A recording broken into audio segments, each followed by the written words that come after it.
ஆண்டவரின் நாமம் மகிமைப்படுவதாக. இந்த பிப்ரவரி மாதத்திலும் கர்த்தர் நமக்கு கொடுத்த வாக்குத்தத்தம் எசேக்கியேல் 36 வாசிக்கலாம். கர்த்தராகிய நான் நிர்மூலமானவைகளை கட்டுகிறேன் என்றும்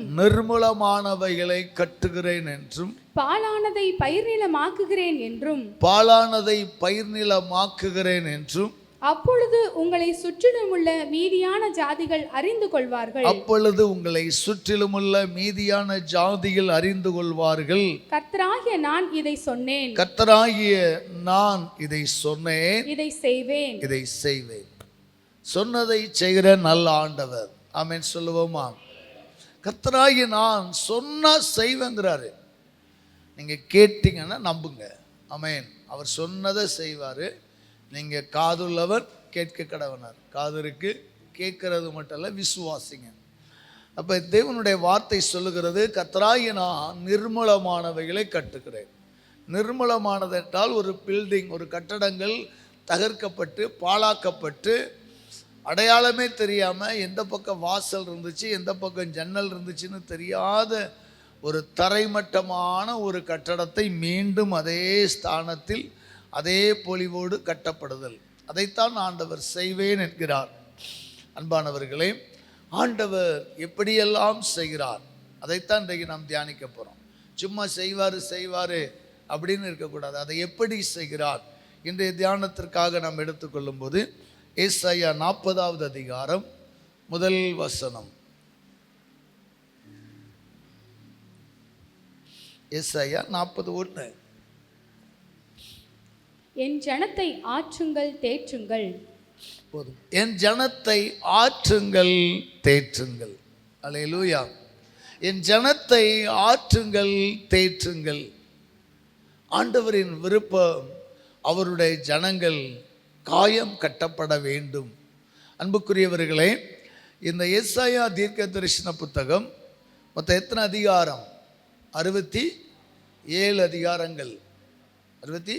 66 அதிகாரங்களில் நீங்கள் படிச்சிங்கன்னா ஃபஸ்ட்டு 39 அதிகாரங்கள் எப்படிப்பட்டவைகளாக இருக்கிறது என்றால் கடினமாக இருக்கும்.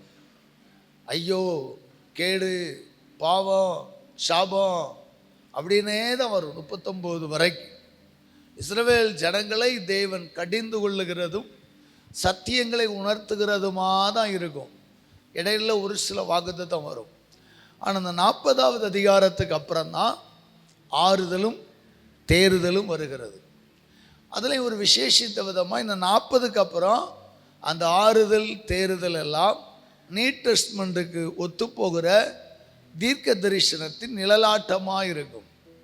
39 வரைக்கும் எச்சரிப்பின் சத்தங்களும் பாவங்களை குறித்து கண்டித்து உணர்த்துகிற காரியங்கள் இருக்கும். 40க்கு அப்புறம் ஒரு கம்ஃபர்டபுளான ஒரு ஆறுதலான செய்திகளை கர்த்தர் கொடுக்கிறார். அந்த ஆறுதல் எப்படி வருகிறது? கடவுள் சொல்கிறார், என் ஜனங்களை இனி ஆற்றுங்கள். நான் அவர்களை பலமாய் அடித்திருக்கிறேன், காயப்படுத்தியிருக்கிறேன், ஆனால் இனி அவர்களை கட்டப்போகிறேன் என்கிறார். ஒரு அலையிலேயே சொல்லுங்களேன். ஒருவேளை நீங்கள் ஆண்டவரை ஏற்றுக்கொள்ளும் முன்னதாக, ஆண்டவராய் இயேசு கிறிஸ்துவை சொந்த இரட்சகராய் ஏற்றுக்கொள்ளும் முன்னதாக உங்கள் பாவத்தினாலே உங்கள் வீடுகள் தரைமட்டமாக இருக்கலாம். உங்கள் அக்கிரமங்களினாலே, உங்களுடைய பிதாக்களின் அக்கிரமங்களினாலே உங்கள் வாழ்க்கை தகர்க்கப்பட்டிருக்கலாம். உங்கள் வீடு சின்னாபின்னமாக்கப்பட்டிருக்கலாம். உலக பிரகாரமான வீட்டை அல்ல, வாழ்க்கை சொல்லுகிறேன். உங்கள் வாழ்க்கை துயரத்தை சந்தித்திருக்கலாம். நீங்கள் கண்ணீரின் பள்ளத்தாக்கில் நடந்து வந்திருக்கலாம்.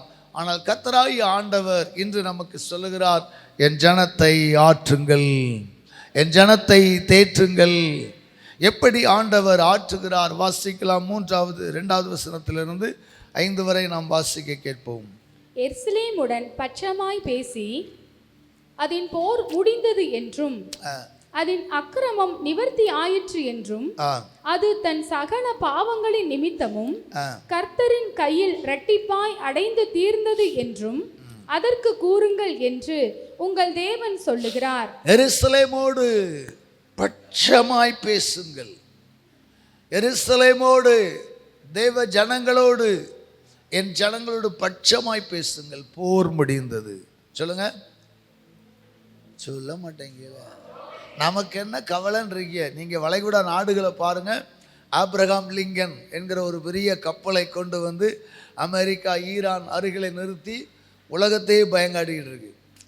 இப்போ ஈரான் அதுக்கு குறைஞ்சதில்லை, அதுவும் சர்வ வல்லமையுள்ள ஆயுதங்களோடு வந்து பாரு நிற்குது. அநேக அரபு நாடுகளை கையாண்டது போல ஈரானை கையாளலாம் என்று கருதுகிறது. ஆனால் ஈரானை தொட்டால் உலக யுத்தம், அவ்வளோதான். நமக்கு என்ன அப்படின்னு நம்ம நினைக்க முடியாது.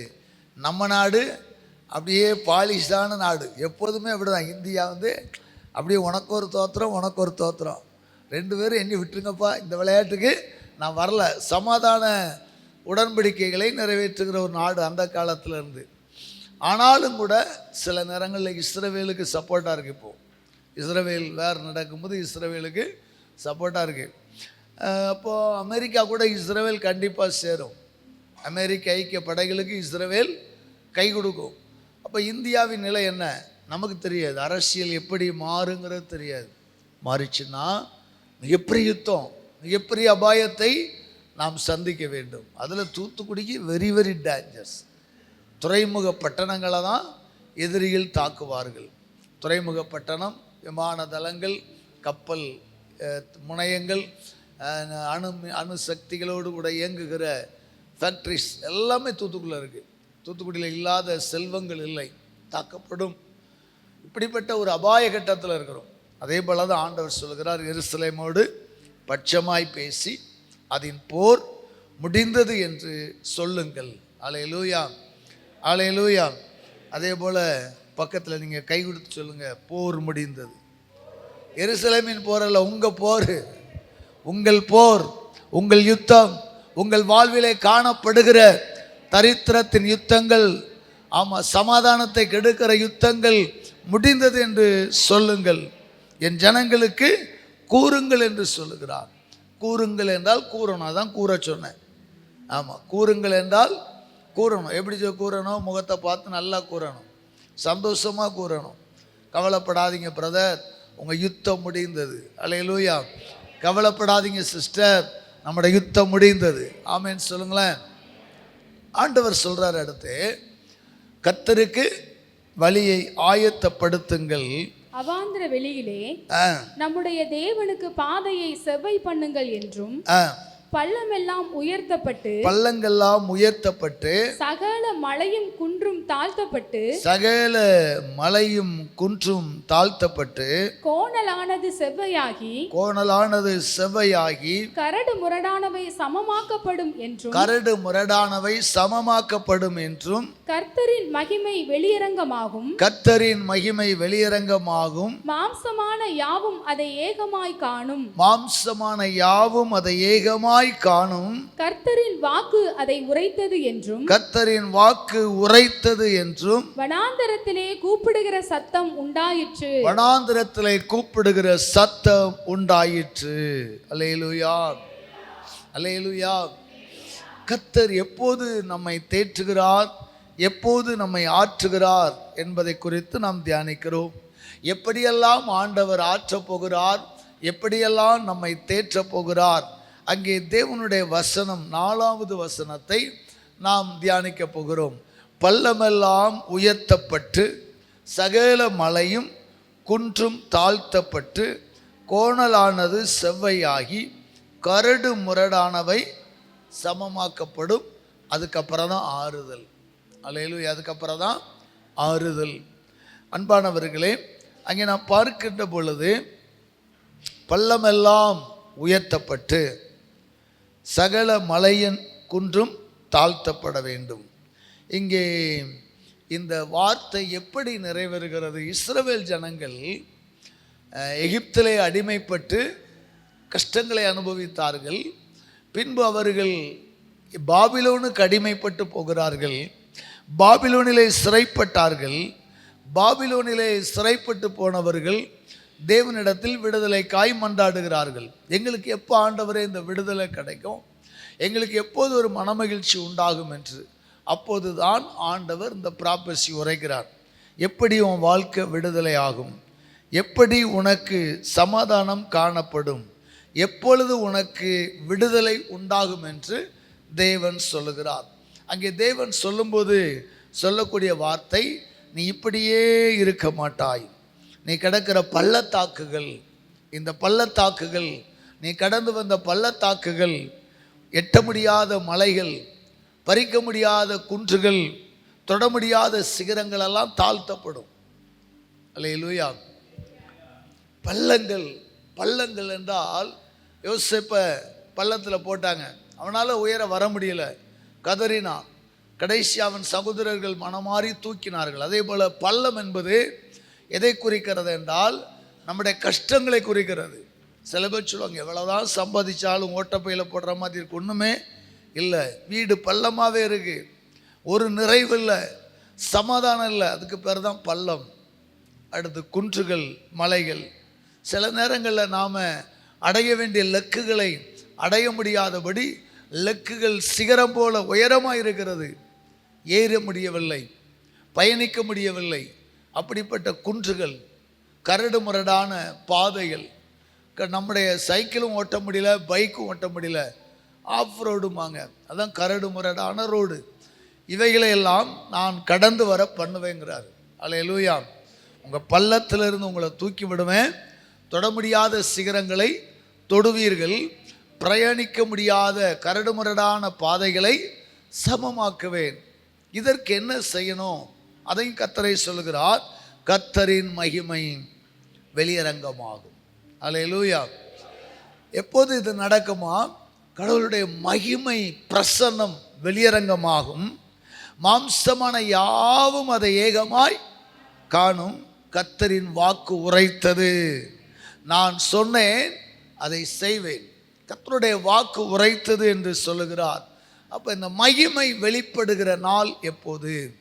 மகிமை எப்போது வெளிப்படும்? பிரதர், மகிமை வெளிப்பட்டாதான் பள்ளங்களை விட்டு நீங்கள் வெளியே வர முடியும். மீண்டும் சொல்கிறேன், உங்கள் வாழ்க்கையில் ஒரு மகிமை இறங்கினாதான் உளையான சேற்றில் இருக்கிற நீங்கள் சமநிலைக்கு வர முடியும்.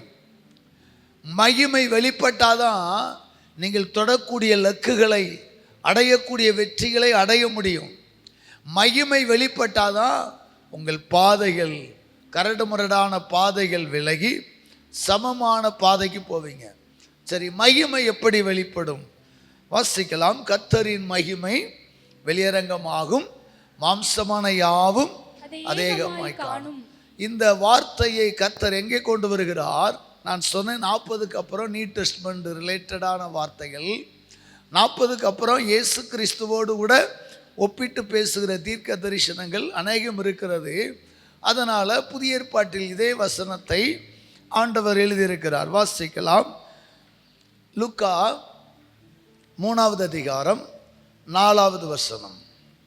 லூக்கா 3:4.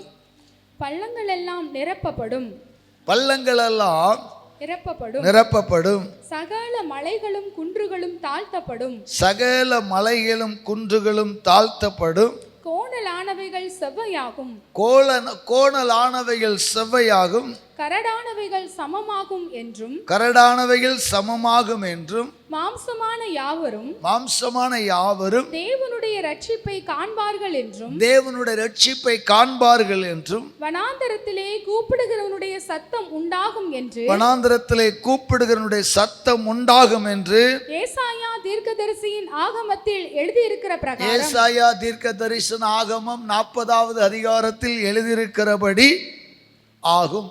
அல்லேலூயா. அதே தான் ஏசாயா 40ல் ஏசுநாதர் 40ன்னு சொல்லலை. ஏன்னா எப்போ அடுக்குவீங்க, என்னென்னு எத்தனை அதிகாரத்தை கொண்டு வரீங்கன்னு அது தெரியாது. அதனால் ஜீசஸ் ஏசாயா ப்ராப்பர்ட்டிகள் புக்கில் உள்ளதை கம்ப்ரேஷன் பண்ணி இங்கே பரிசுத்த ஆவியானவர் எழுதியிருக்கிறார். சரி, கவனிங்க. மறுபடியும் பள்ளமெல்லாம், இப்போ அந்த வசனத்துக்கு இதுக்கு வித்தியாசம் இருக்கா? 6 வித்தியாசங்கள், படங்கள் இருக்கும் பாருங்கள், பழைய காமிக்ஸ் புக்கில் 6 வித்தியாசங்கள். இதில் ஏதாவது ஒரு வித்தியாசம் கண்டுபிடிங்க பார்க்கலாம். அந்த வசனத்துக்கும் ஏசாயா 40:3 உள்ள வார்த்தைக்கும், இங்கே லூக்கா 3 4-5 வசனத்துக்கும். ஸோ ஒரு டிஃப்ரெண்ட்டு என்னம்மா, தேவனுடைய ரட்சிப்பு. அங்கே மாம்சமான யாவரும் தேவனுடைய மகிமையை காண்பார்கள் இருக்கு. இங்க மாம்சமான யாவரும் தேவனுடைய ரட்சிப்பை காண்பார்கள். அல்லேலூயா, அல்லேலூயா. பழைய ஏற்பாட்டில் சொல்லப்படுகிற மகிமை, நியூ டெஸ்டமென்ட்ல சால்வேஷன், ரட்சிப்பு. என்ன பழைய ஏற்பாட்டில் மகிமை, பிரசன்னம், அக்கினி, மேகஸ்தம்பம் இறங்கிற்று அப்படின்னு நம்ம பார்க்குறோம். அதுவெல்லாம் ஆவிக்குரிய ஆசீர்வாதங்களுக்கு அறிகுறிகள். ஒரு மகிமையின் மேகம் நம்ம பாடுறோம்ல, இங்கே இப்போ நியூ டெஸ்டமென்ட்ல அந்த மேகம்லாம் இறங்குறது இல்லை, பாடுறோம். பழைய ஏற்பாட்டை ரிலேட்டடாக வச்சு நாம் என்ன செய்கிறோம், பாடுறோம். ஆனால் நியூ டெஸ்டமென்ட்ல அந்த மகிமைக்கு தேவன் கொடுத்த வார்த்தை தான் என்ன வார்த்தை? ரட்சிப்பு. அல்லேலூயா, அல்லேலூயா. பிரியமானவர்களே, மாம்சமான யாவரும் தேவனுடைய ரட்சிப்பை காண்பார்கள், இரட்சகரை காண்பார்கள், இரட்சணியத்தை காண்பார்கள். அதான் சிமியோன் இயேசுவை கையில் எடுத்த போது, உம்முடைய இரட்சணியத்தை என் கண்கள் கண்டதே என்றார். மகிமையை கண்டதேன்னு சொல்லலை, கிறிஸ்து தான் அந்த மகிமை, கிறிஸ்து தான் அந்த இரட்சணியம், கிறிஸ்துவின் அன்பு தான் ரட்சிப்பு. அல்லேலூயா. அன்புக்குரியவர்களே, ஆண்டவருடைய ரட்சிப்பு உறுதிப்படும் போது ஒரு டெலிவரன்ஸ். எத்தனை பேருக்கு வசனங்கள் புரிகிறது? அதைத்தான் இங்கே யோவான் ஸ்நானகன் அந்த ரட்சிப்பின் சுவிசேஷத்தை அறிவிக்க கடந்து வந்தவன். அங்கே ஏசாயாவில் பார்க்கிறோம், வனாந்திரத்திலே கூப்பிட்டு சொல் என்கிற சத்தம் உண்டாயிற்று. வனாந்திரத்திலே கூப்பிடுகிற சத்தம் உண்டாயிற்று என்று பார்க்கிறோம் அல்லவா? வனாந்திரத்திலே கூப்பிடுகிற சத்தம் யாருடைய சத்தம்? யோவான் ஸ்நானகனுடைய சத்தம். யோவான் ஸ்நானகனை குறித்து தான் சொல்லுகிறது, வனாந்திரத்தில் கூப்பிடுகிறவன். வனாந்திரத்தில் கூப்பிடுகிறவன் எதை வெளிப்படுத்தினான்? இரட்சணியத்தை வெளிப்படுத்தினான். வனாந்திரத்தில் யோவான் ஸ்நானகன் யாரை குறித்து பேசினான்? எனக்கு பின் ஒருவர் வருகிறார், அவரை குறித்து பேசினான். யார் அவர்? இயேசு. இயேசுவையே உயர்த்தினான். அவர் பெருகவும் நான் சிறுகவும் என்று தன்னை தாழ்த்தினான். இயேசுவுக்கு வழியை ஆயத்தம் பண்ண வந்தவன். இரட்சணியத்திற்கு ஒரு நிழலாட்டமாக முன்வந்த ஒரு தீர்க்கதரிசி தான். அந்த தீர்க்கதரிசியை குறித்து தான் ஏசாயாவில் சொல்லப்படுகிறது. அந்த ஏசாயா தீர்க்கதரிசி கடந்து வந்து, அந்த இரட்சகர் வருகிறார், இரட்சணியம் வருகிறது, இனிதான் உங்களுக்கு மீட்பு, இயேசு இல்லாம இஸ்ரவேலே உனக்கு மீட்பு கிடையாது. ஆமாம். ஏன்னா அதற்கு முந்தின காலங்கள், யோவான் ஸ்நானகனுடைய காலங்களுக்கு கொஞ்சம் முன்ன என்ன நடந்துச்சுன்னா, மக்கபேயருடைய புரட்சிகள் நடந்தது. நம்ம பைபிள் காலேஜில் இதெல்லாம் படிச்சிருப்பாங்க. மக்கபேயருடைய புரட்சி யூதர்களுக்காக ஒரு விடுதலை போராட்டத்தை ஒரு ஆசாரியனின் குடும்பம் ஏறெடுத்தது. ஒரு ஆசாரியன், பிரிஸ்ட், ஒரு ஆசாரியன் தன்னுடைய குமாரர்களை எல்லாம் தளபதிகளாக்கி கொண்டு, வாலிபர்களை எல்லாம் சேனைகளாக்கி கொண்டு, கிறிஸ்தவத்துக்கு விரோதமாய் யூதர்களுக்கு எதிராய் வருகிறவர்களோடு யுத்தம் பண்ணி யூதர்களுக்கு ரட்சிப்பை கொடுத்தான். இவன் தான் ரட்சிப்பு என்று நினைத்து விடாதிருங்கள், இவன் அல்ல. அடுத்து செலாட்டே என்கிற படை அமைப்பு கடந்து வந்தது. அதிலே தலைவனாக பரபாசு, யூதாஸ் காரியோத்து என்ன நிறைய வாலிபர்கள் இருந்தார்கள். இவர்களெல்லாம் யூதர்களின் விடுதலைக்காய் போராடினார்கள். அவர்களில் அநேகர் இயேசுவை தன் படைக்கு தலைமை தாங்க கூப்பிட்டார்கள். ஆனால் யோவான் ஸ்நானகன் சொல்கிறான், இந்த செலாட்டை படம் உன்னை ரட்சிக்காது. ஒரு அலையிலேயே சொல்லுங்களேன். மக்கபேயருடைய இராணுவ புரட்சி உன்னை காப்பாற்றாது, இந்த மீட்பின் படம் உன்னை காப்பாற்றாது. உனக்கு ஒரு இரட்சணியம் வருகிறது. கரங்களை தட்டி ஒரு அலையிலே சொல்லுமா, உனக்கு ஒரு இரட்சகர் வருகிறார், உனக்கு ஒரு மீட்பர் வருகிறார். இந்த மீட்பரை அன்றி உன் வாழ்க்கையில் வெளிச்சமே இல்லை. இந்த மீட்பர் தான் பள்ளங்களை எல்லாம் உயர்த்துவார், மேடுகளை எல்லாம் சமமாக்குவார், கரடு முரடானவைகளை எல்லாம் சமவெளியாக்குவார். அல்லேலூயா. அப்போ இந்த அத்தியாயத்தில் ஏசாயா, லூக்கா 2 வசனங்களையும் கம்பேர் பண்ணி பார்க்கும்போது, ஏசாயாவில் மகிமை வெளிப்படும் போது என்ன செய்யும்? உங்கள் பள்ளம், உங்கள் பசி, உங்கள் பட்டினி, உங்கள் பஞ்சம் மாறும், உங்கள் ஆஃப் ரோடெல்லாம் சம வெளியாக மாறுங்கிறார். ஆனால் லூக்காவில் பரிசுத்த ஆவியானவர் அந்த மகிமை யார் என்று சொல்லுகிறார்? Jesus Christ. இரட்சணியம், ரட்சிப்பு என்கிறார். இயேசு இல்லாமல், இயேசுவை ஏற்றுக்கொள்ளாமல், இயேசுவை நம்முடைய சொந்த இரட்சகராக உறுதியாக பற்றி கொள்ளாமல் உங்கள் லைஃப்பில் எந்த பள்ளமும் நிரம்புறதில்லை, எந்த மேடும் தகர்க்கப்படுறதில்லை. நல்ல கவனிங்க. அதைத்தான் நாம் இன்றைக்கு பார்க்கிறோம். ரட்சிப்பே நம்மை சமமான பாதையில் நடத்துகிறது. சொல்லுங்க, ரட்சிப்பே நம்மை சமமான பாதையில் நடத்துகிறது. நம்முடைய ரட்சிப்பின் அளவு தான் நம்முடைய பள்ளங்களை விட்டு வெளியே கொண்டு வருது. நம்முடைய ரட்சிப்பின் அளவு தான் மேடுகளை தொட செய்கிறது. நம்முடைய ரட்சிப்பின் அளவு தான் நமக்கு இளைப்பாறுதலான நல்ல சமரோடை கற்றுத் தருகிறார். ரட்சிப்பு இல்லையெனில், ரட்சிப்பு வீக்குனா எல்லாம் வீக்கு தான். நிறைய நேரங்கள் அதிக பலத்தை செலவழிக்கிறீர்கள், அதிகமான கஷ்டங்களை அடைகிறீர்கள். ஒரு நாள் உட்கார்ந்து பாருங்க, உங்கள் ரட்சிப்பை ஒரு ஸ்கேல் கொண்டு அளந்து பாருங்கள். வாசிக்கலாம். எபிரேயர் 2வது அதிகாரம் 4வது வசனம். எபிரேயர் 2:4. அடையாளங்களினாலும் அற்புதங்களினாலும் பலவிதமான பலத்த செய்கைகளினாலும் தம்முடைய சித்தத்தின்படி பகிர்ந்து கொடுத்த பரிசுத்த ஆவியின் வரங்களினாலும் தேவன் தாமே சாட்சி கொடுத்ததுமாயிருக்கிற இவ்வளவு பெரிதான ரட்சிப்பை குறித்து நாம் கவலையற்றிருப்போமானால் தண்டனைக்கு எப்படி தப்பித்துக் கொள்வோம்? அல்லேலூயா. ஆண்டவர் ரட்சிப்பை குறித்து ஆவியானவர் நமக்கு எழுதி தருகிறார், கற்றுத்தருகிறார். இந்த ரட்சிப்பு சாதாரணமாக கிடைக்கல.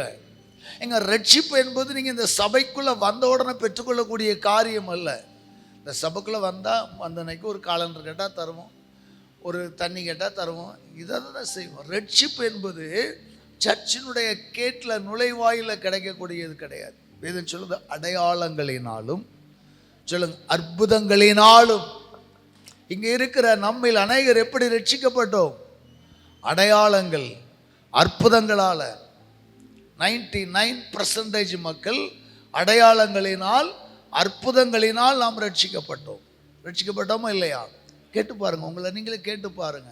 துயரப்பட்டோம், கர்த்தர் நம்முடைய கண்ணீரை மாற்றினார். நொறுக்கப்பட்டோம், தூக்கி எறியப்பட்டோம், வியாதி பள்ளத்தாக்கில் கிடந்தோம், மரண போராட்டத்தில் இருந்தோம், சாவுக்கேதுவான இடத்துல இருந்தோம், பிழைப்போம் என்கிற நம்பிக்கையற்றவர்களாக இருந்தோம். இயேசு நம்மை கொண்டு வந்து ரட்சித்தார். அதான் அடையாளங்களினாலும், சொல்லுங்க அற்புதங்களினாலும், இன்னும் பலவித பலத்த, இன்னும் வேற வேற வேற சோர்ஸு. இன்னும் சில பேர் சமாதானம் இல்லாமல் இயேசு கொண்டிருப்பாங்க. நான் வியாதியினாலேயோ அல்லது கஷ்டத்தினாலேயோ இயேசு ஏற்றுக்கொள்ள, என்னுடைய ரட்சிப்பை வித்தியாசமாக சும்மா ஜாலியாக ஒரு கிறிஸ்தவ நண்பர் பழகினார், அவ்வளோதான். அவருடைய கேரக்டர், அவருடைய அன்பு என்னை கவர்ந்தது. தெய்வீக அன்பினால் நான் ரட்சிக்கப்பட்டேன். மற்றபடி எனக்கு பலகீனத்தில் அல்லது கஷ்டத்தில் சபையில் போய் எனக்கு அப்படிலாம் இல்லை. ஃப்ரெண்ட்லியாக என்ன ஒரு சிறிய மாற்றத்தை கர்த்தர் கொடுத்தார். இப்படி ஒவ்வொருவருக்கும் ஒவ்வொரு விதமான ரட்சிப்பை கொடுக்கிறார். சரி, இந்த ரட்சிப்பை எப்படி கிடைக்குது? அடையாளம், அற்புதம், பலவித பலத்த செய்கைகளினாலும் தம்முடைய சித்தத்தின்படி. அதில் எல்லாத்துக்கும் கொடுக்க மாட்டாராம். பிதாவாகிய தேவன் எல்லாருக்கும் கொடுக்கல. அவருடைய சித்தத்தின்படி யாரை ரட்சிக்கணும், இந்த சேரில் யார் இருக்கணும், யார் இந்த ஆலயத்துக்குள்ளே இருக்கணும், எல்லாம் தேவனுடைய திட்டத்தின்படி பரிசுத்த ஆவியானவர் பகிர்ந்து கொடுத்த வரங்களினால் தேவன் தாமே சாட்சி கொடுத்ததுமா இருக்கிற இந்த பெரிதான ரட்சிப்பை குறித்து அங்கே பரிசுத்த ஆவியானவர் எழுதும்போது எழுதுகிறார், இந்த ரட்சிப்பை குறித்து எழுதல, இவ்வளவு பெரிதான ரட்சிப்பு. அல்லேலூயா. எவ்வளவு பெரிதான ரட்சிப்பு சொல்லுங்க. இப்படிங்க இப்படி இல்லை. ஆமாம், முன்னாடி சின்ன பிள்ளைங்கள எங்கள் அம்மா பண்டாயிட்டு வந்தாங்க, இவ்வளோ எங்கள் அம்மா இவ்வளோட்டு தான், கை எவ்வளோ தூரம் விரிக்க முடியுமோ அவ்வளோ தூரம் விரிச்சு எங்கள் அம்மா வாங்கிட்டு வந்தாங்க. அதே போல் சொல்லுங்கள், கையை விரிங்க எல்லாரும். ரட்சிப்பு. அல்லேலூயா. ஆமாம், இத்தனை இந்த புழுக்களுக்கு கர்த்தர் கொடுத்தார். அதைத்தான் பக்தன் அவ்வளவு பரவசத்தோடு பாடுகிறார். நீங்கள் என்ன அப்படியே சோம்பலாக பாடுங்க, நல்லா சவுண்டாக பாடணும். பாடுற கொயரும் சரி, எட்டுத்தான் கப்புன்னு எடுக்கணும். நீங்கள் படிக்கிற ஸ்பீடை பார்த்தா பின்னாடி ஓடி வரமுல்லேன்னு ஓடணும். நீங்களும் அப்படியே மூவிங்கில் பாடுங்க, மக்கள் இருக்கிற சோகத்தில் கூட. இவ்வளவு பெரிதான ரட்சிப்பு. ரட்சிப்பு என்பது சாதாரணமானது அல்ல. ஆமாம், பிச்சிப்பு கிடையாது. பிச்சிப்பு ஒரு ஒன் டே வச்சா ஒரு 4 hours ஷோவுக்கு மட்டும் இருக்கும். அதுக்கப்புறம் என்ன ஆயிரும், வாடி வதங்கிடும். அது மறுநாள் ஆகாது. அந்த வைக்கிற 4 மணி நேரம் தலையில் ஒரு ஸ்மெல் இருக்கும், பக்கத்தில் ஒரு ஸ்மெல் இருக்கும், அப்புறம் தூக்கி தூரப்படுகிற பிச்சிப்பு அல்ல. இது நித்திய காலமாய் இந்த ரட்சிப்பின் வாசனை பரலோகம் வரைக்கும் இருக்கணும். அல்லேலூயா. ஆமாம், அன்னைக்கு ஒரு விசேஷத்துக்காக நாங்கள் குடும்பமாய் சென்றபோது, ஆமாம், பூ வாங்குறதுக்காக கடைக்கு நானும் என் மருமனும் பூ போனால் பிச்சிப்பூ மாதிரியே இருக்குது, மல்லிகைப்பூ மாதிரியே இருக்குது, ஆனால் மனமே இல்லை. நம்ம ராஜாவை நானும் போனோம், மனமே இல்லை. என்ன பூண்ணா, இது ஒரு பூ சார்னா, ஆனால் மல்லிகைப்பூ மாதிரியே இருக்குது, மனம் இல்லை. மனம் மட்டும் இருக்காது சார், பூ வச்சுக்கலாம். அம்மா செண்டாவது அடித்து விடுறான், உனக்கு வியாபாரம் பார்க்க தரலையே. ஆமாம், என்ன சார்ண்ணா, மல்லிகைப்பூ செண்டாவது அடித்து விடு அப்படின்னேன். எதுக்கு சொல்கிறேன்னா, ஷோ பூ மாதிரியே இருக்குது, ஆனால் அங்கே என்ன இல்லை. நாம் எப்படி இருக்கோம், கிறிஸ்தவங்க மாதிரி இருக்கும், ரட்சிக்கப்பட்ட மாதிரி இருக்கும், ஆனால் என்ன இல்லை, சாட்சி இல்லை, வீரியம் இல்லை, மனம் இல்லை, வாசமில்லாத ரோஜாக்களாய், வாசமில்லாத மல்லிகைகளாய், சாட்சி இல்லாத ரட்சிப்பாய் இருக்கிறோம். சொல்றாரு, உன் வாழ்க்கையில கரடு முரடுகள் மாறணும், பள்ளத்திலிருந்து வெளியே வரணும், சிகரங்களை தொடரணும்னா உன் ரட்சிப்பு தான் அழகுங்கிறார். நம்முடைய ரட்சிப்பு தான் சொல்லுங்க சாதிக்க முடியும். சும்மா ஏதோ சபைக்கு வந்தோம் போனோன்னு கூட நம்முடைய ரட்சிப்பில் உறுதியாக இருக்கணும். பெரிய ரட்சிப்பு இழந்துடக்கூடாது, இந்த ரட்சிப்பை இழந்துடக்கூடாது. சில நேரங்களில் ரட்சிப்பை எப்படிலாம் இழக்கிறாங்கங்கிறதுக்கு நான் சில எக்ஸாம்பிள் சொல்கிறேன். தயவுசெய்து யாரும் வருத்தப்படக்கூடாது. என்னடா பாஸ்டர் என்னை சொல்லிட்டார, ஐயோ அவனை சொல்லிட்டாரேன்னு சொல்லக்கூடாது. நான் யாருக்காக சொல்லலை. வீட்டில் நாய் செத்துட்டுனா ஞாயிற்றுக்கிழமை ஆராதனை கிடையாது. வீட்டில் வளர்க்குற நாய் செத்துட்டு, ஆடு செத்துட்டுனா சில பேர் ஞாயிற்றுக்கிழமை ஆராதனைக்கு வர மாட்டாங்க. உங்கள் ரட்சிப்பு வீக்கு இல்லையா சொல்லுங்களேன். என்ன, பரிசுத்தவான்கள் எல்லாம் பிள்ளைகள் சாக கடந்த போதிலும் போட்டுட்டு ஆராதனைக்கு வந்திருக்கிறாங்க. அதுதான் ரட்சிப்பின் உறுதி. அற்ப ஜீவ ஜந்துக்கள் மேலே வைக்கிற அன்பை ஆண்டவர் மேலே வைக்கல. என்ன சொல்கிறேன், வீட்டில் செல்லமாக வளர்க்குற நாயை ஒரு நாளைக்கு 40 தடவை தூக்கி முத்தம் கொடுக்குற நீ, இந்த பைபிளை 4 தடவை கையில் பிடிக்கிறோமா? உங்கள் ரட்சிப்பு வீக்காக தான் இருக்குது. அந்த நாய்க்கு மேலே இருக்கிற அன்பு இந்த பைபிள் மேலே இல்லை. உங்களை வாழ வைக்கிற இயேசு மேலே இல்லை. செல்லப்பிராணிகளுக்கு அடிமை ஆகாதீங்க. ஒருவேளை அதை வளர்க்குறீங்க, வளர்க்காம போகிறீங்க, அதை பற்றி பிரச்சனை. அடிமை ஆகாதீங்க. சில செல்ல பிராணிகள் செத்துட்டுனா 4 நாள் துக்கம் கொண்டாடுற நீ உன் ரட்சிப்பை விட்டு வீக்காக போகிறோமே. பைபிள் படிக்காமல் என் பிள்ளை போகுது, என் பிள்ளை வர வாலிபத்தில் பரிசுத்தம் இல்லாமல் போகுது, என் பிள்ளைக்காக 4 நாள் உபவாசம் போட்டு ஜெபிக்கிற தாய்மார்கள் இல்லை. வீட்டில் ஏதோ ஆடு மாடு செத்துட்டு, வளர்ப்பு செல்ல பிராணி செத்துட்டுனா 4 நாள் சாப்பிடாத குடும்பங்கள்லாம் உண்டு, பார்த்துருக்குறேன். அதனால் சொல்கிறேன், அதை யார் எதுவும் கேட்கக்கூடாது. ஆமாம், ஒரு குடும்பம் நாய் தொலைஞ்சதுனாலேயே சபைக்கு ரட்சிக்கப்பட்டு வந்துச்சு. அதுக்கு பல ப்ராப்பர்சி வேற கேட்டுச்சு. எனக்கு வேடிக்கையாக இருந்துச்சு. அப்புறம் தான் சொல்லுது, அவன் படுப்பான், அவன் இந்த கட்டில் தான் படுப்பான், அவன் இல்லாமல் அவன் நாயை அவன் தான் சொல்லுது. இந்த அம்மாவும் ஐயாவும் படுப்பாங்களாம், பெரிய பணக்காரங்க. அந்த நாய் வந்து மேலே படுத்துட்டுனா ஐயோ அதுக்கு டிஸ்டர்பாக இருக்குன்னு ஒரு ஆள் இறங்கிடுவாங்களாம். நாய்க்கு டெய்லி கறி தான். நான் என்ன சொல்கிறேன்னா, ஒரு வேளை மீண்டும் சொல்கிறேன், குருவியோ மைனாவோ கிளியோ பூனையோ வளங்க, ஆனால் அதை பிள்ளையை விட ஒரு பேர்சனை விட அன்பு செலுத்துகிறாங்கன்னா நிச்சயமாக சரியான ரட்சிப்பு கிடையாதுன்னு நான் சொல்லுவேன். சரிங்களா? சரி, அடுத்து என்ன, நம்மளோட ரட்சிப்பு எங்கெல்லாம் வீக்காக இருக்குது. இன்றைக்கி ஊழியத்துக்கு போகிறோம், எல்லோரும் 4 மணிக்கு வந்துடுங்க, ரைட் சொல்லுவேன். 4 மணிக்கு அக்கா வரல, 4:10 வண்டி எட்டு போயிடும், பாஸ்டர் இனி விட்டு போயிட்டார், இனி இந்த சபைக்கு வர மாட்டேன். எவ்வளோ வீக்காக இருக்குது பார்த்தீங்களா? கறி அசனத்தில் பக்கத்தில் கொஞ்சம் எனக்கு என்னைய பார்த்துட்டு வைக்காமல் போயிட்டா, இனி இந்த சபைக்கு ஒரு எலும்பு துண்டில் நம்ம ரட்சிப்பு உடையக்கூடாது. சொல்லுங்க, ஒரு எலும்பு துண்டில் உடையக்கூடாது. பாஸ்டர் என்னைய வாங்கன்னு கேட்கல, எல்லாரையும் வாங்கன்னு கேட்டார், என்னைய வாங்கன்னு கேட்கல. இப்போ எனக்கு அந்த இங்கே இருக்கிற 4 சேரில் உள்ள ஆள் தான் முகமே தெரியுது, மீதியெல்லாம் ஒருவருக்கு யாருன்னு தெரியலை. ஒருவேளை நாளைக்கு மகன் கல்யாணத்துக்கோ ஒரு வீட்டு விசேஷத்துக்கோ வாரீங்க, அடி பக்கத்தில் வாசித்து வர்றாங்க, பாஸ்டர் நீ வானே கேட்கலன்னு சொல்லி கோவத்தில் போயிடாதீங்க. எல்லாரையும் நேசிக்கிறோம், சரிங்களா? அப்போ இந்த மாதிரி என்னையும் சொல்லலை, பொதுவாக யாரோ என்ன வான் கேட்கல உடனே அந்த ஆள் மேலே கோவப்படுறோம் பார்த்தீங்களா? யாரோ ஒரு ஆள் என் மேலே அன்பு செலுத்துகிறோன்னு அந்த ஆளை வெறுக்கிறோம் இல்லைங்க. நம்ம யார் மேலேயும் கோவப்படக்கூடாது, எது மேலே எரிச்சல் படக்கூடாது. நம்மளோட ரட்சிப்பு பலவிதமான சூழலில் பின்வாங்கி போய் விடுகிறது. ஒரு ஆனரபிள் சபையில் ஊழியம் செய்றீங்க, ஊழியத்துக்கு வந்த தம்பிமார்கள் எல்லாம் வாழ்த்துகிறேன், சேஷித்த விதமாய் தம்பி பிரகாஷ்காக ஸ்தோத்திரம், குணசேகருக்காக நன்றி அப்படியே சொல்கிறேன். செல்வத்தை விட்டுட்டேன். சிவா பக்கத்தில் வந்து செல்வம் நம்ம எத்தனை நாள் போயிருக்கோம், என்ன உன்னை விட்டார் புதிய பாஸ்டரே அப்படின்னு குத்தும் போது விடல, அவருக்கு மெமரி பவர் போயிட்டுடா, இதுக்கு போயிட்டு அப்படின்னு ஜென்டிலாக எடுத்துக்கிடணும். உங்களை பழி வாங்கலை, உங்களை உதாசீனப்படுத்தலை. சில நேரங்கள் அப்படி தான், அந்த டென்ஷனில் யாரோ ஒருவர் பெயர் விடும், அதுக்காக நான் இனிமேல் சபைக்கு வர மாட்டேன் அப்படி போனவங்களாம் இருக்கிறாங்க. ஆமாம், சில நேரம் மிஸ் அண்டர்ஸ்டாண்டிங்கில் ஏதோ ஒன்று நடக்கும், பரிசுகள் மாறி வரலாம், பெயர்கள் மாறி வரலாம், பெயர்கள் வாசிக்கப்படாமல் போகலாம். ஆனால் நீங்கள் செய்கிற எல்லா கிரிகளுக்கான நாமங்கள் ஜீவ புத்தகத்தில் எழுதப்படும். அதை நினச்சி உறுதியாக இருக்கு. சரி பாஸ்ட் மறந்துட்டார், ஏதோ பாஸ்ட் நம்மளை அங்கீகரிக்கல, ரைட், போயிட்டே இருக்கணும். நம்ம ரட்சிப்பை எக்காரணம் கொண்டும் என்ன செய்யக்கூடாது, இழந்து விடக்கூடாது. இன்னைக்கு நிறைய பேர் இந்த ரட்சிப்பை எவ்வளோ அசால்ட்டாக தூக்கி எறிஞ்சிட்டு போயிருக்காங்க தெரியுமா? ஒரு வீட்டில் பொண்ணு கேட்பாங்க, பொண்ணு கொடுக்கல, உடனே வேண்டாம் அந்த சபை. பொண்ணு மாப்பிள்ளைக்கு பிரச்சனை, தாய் தப்ப சபைக்கு வராது. எத்தனை கசப்புகளில் வாழ்கிறோம். நான் எங்கள் அக்கா போகிற சபைக்கு நீ வரவே மாட்டேன், அக்காவை கொண்டு வந்து தங்கச்சி தான், அக்காலும் தங்கச்சிக்கு 1000 ரூபா வட்டி கடனில் பிரச்சனை வந்துடும். அக்கா போகிற சபைக்கு நான் வர மாட்டேன்.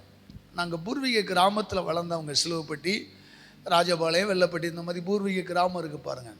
அங்கெல்லாம் பார்த்தீங்கன்னா தரவுகுளத்துலலாம் பங்காளிகளுக்குள்ள சண்டை, வெட்டு குத்து, பஸ்ஸில் ஒரே நேரம் 7 பேரை மொத்தமாக வச்சு தீ வச்சான்.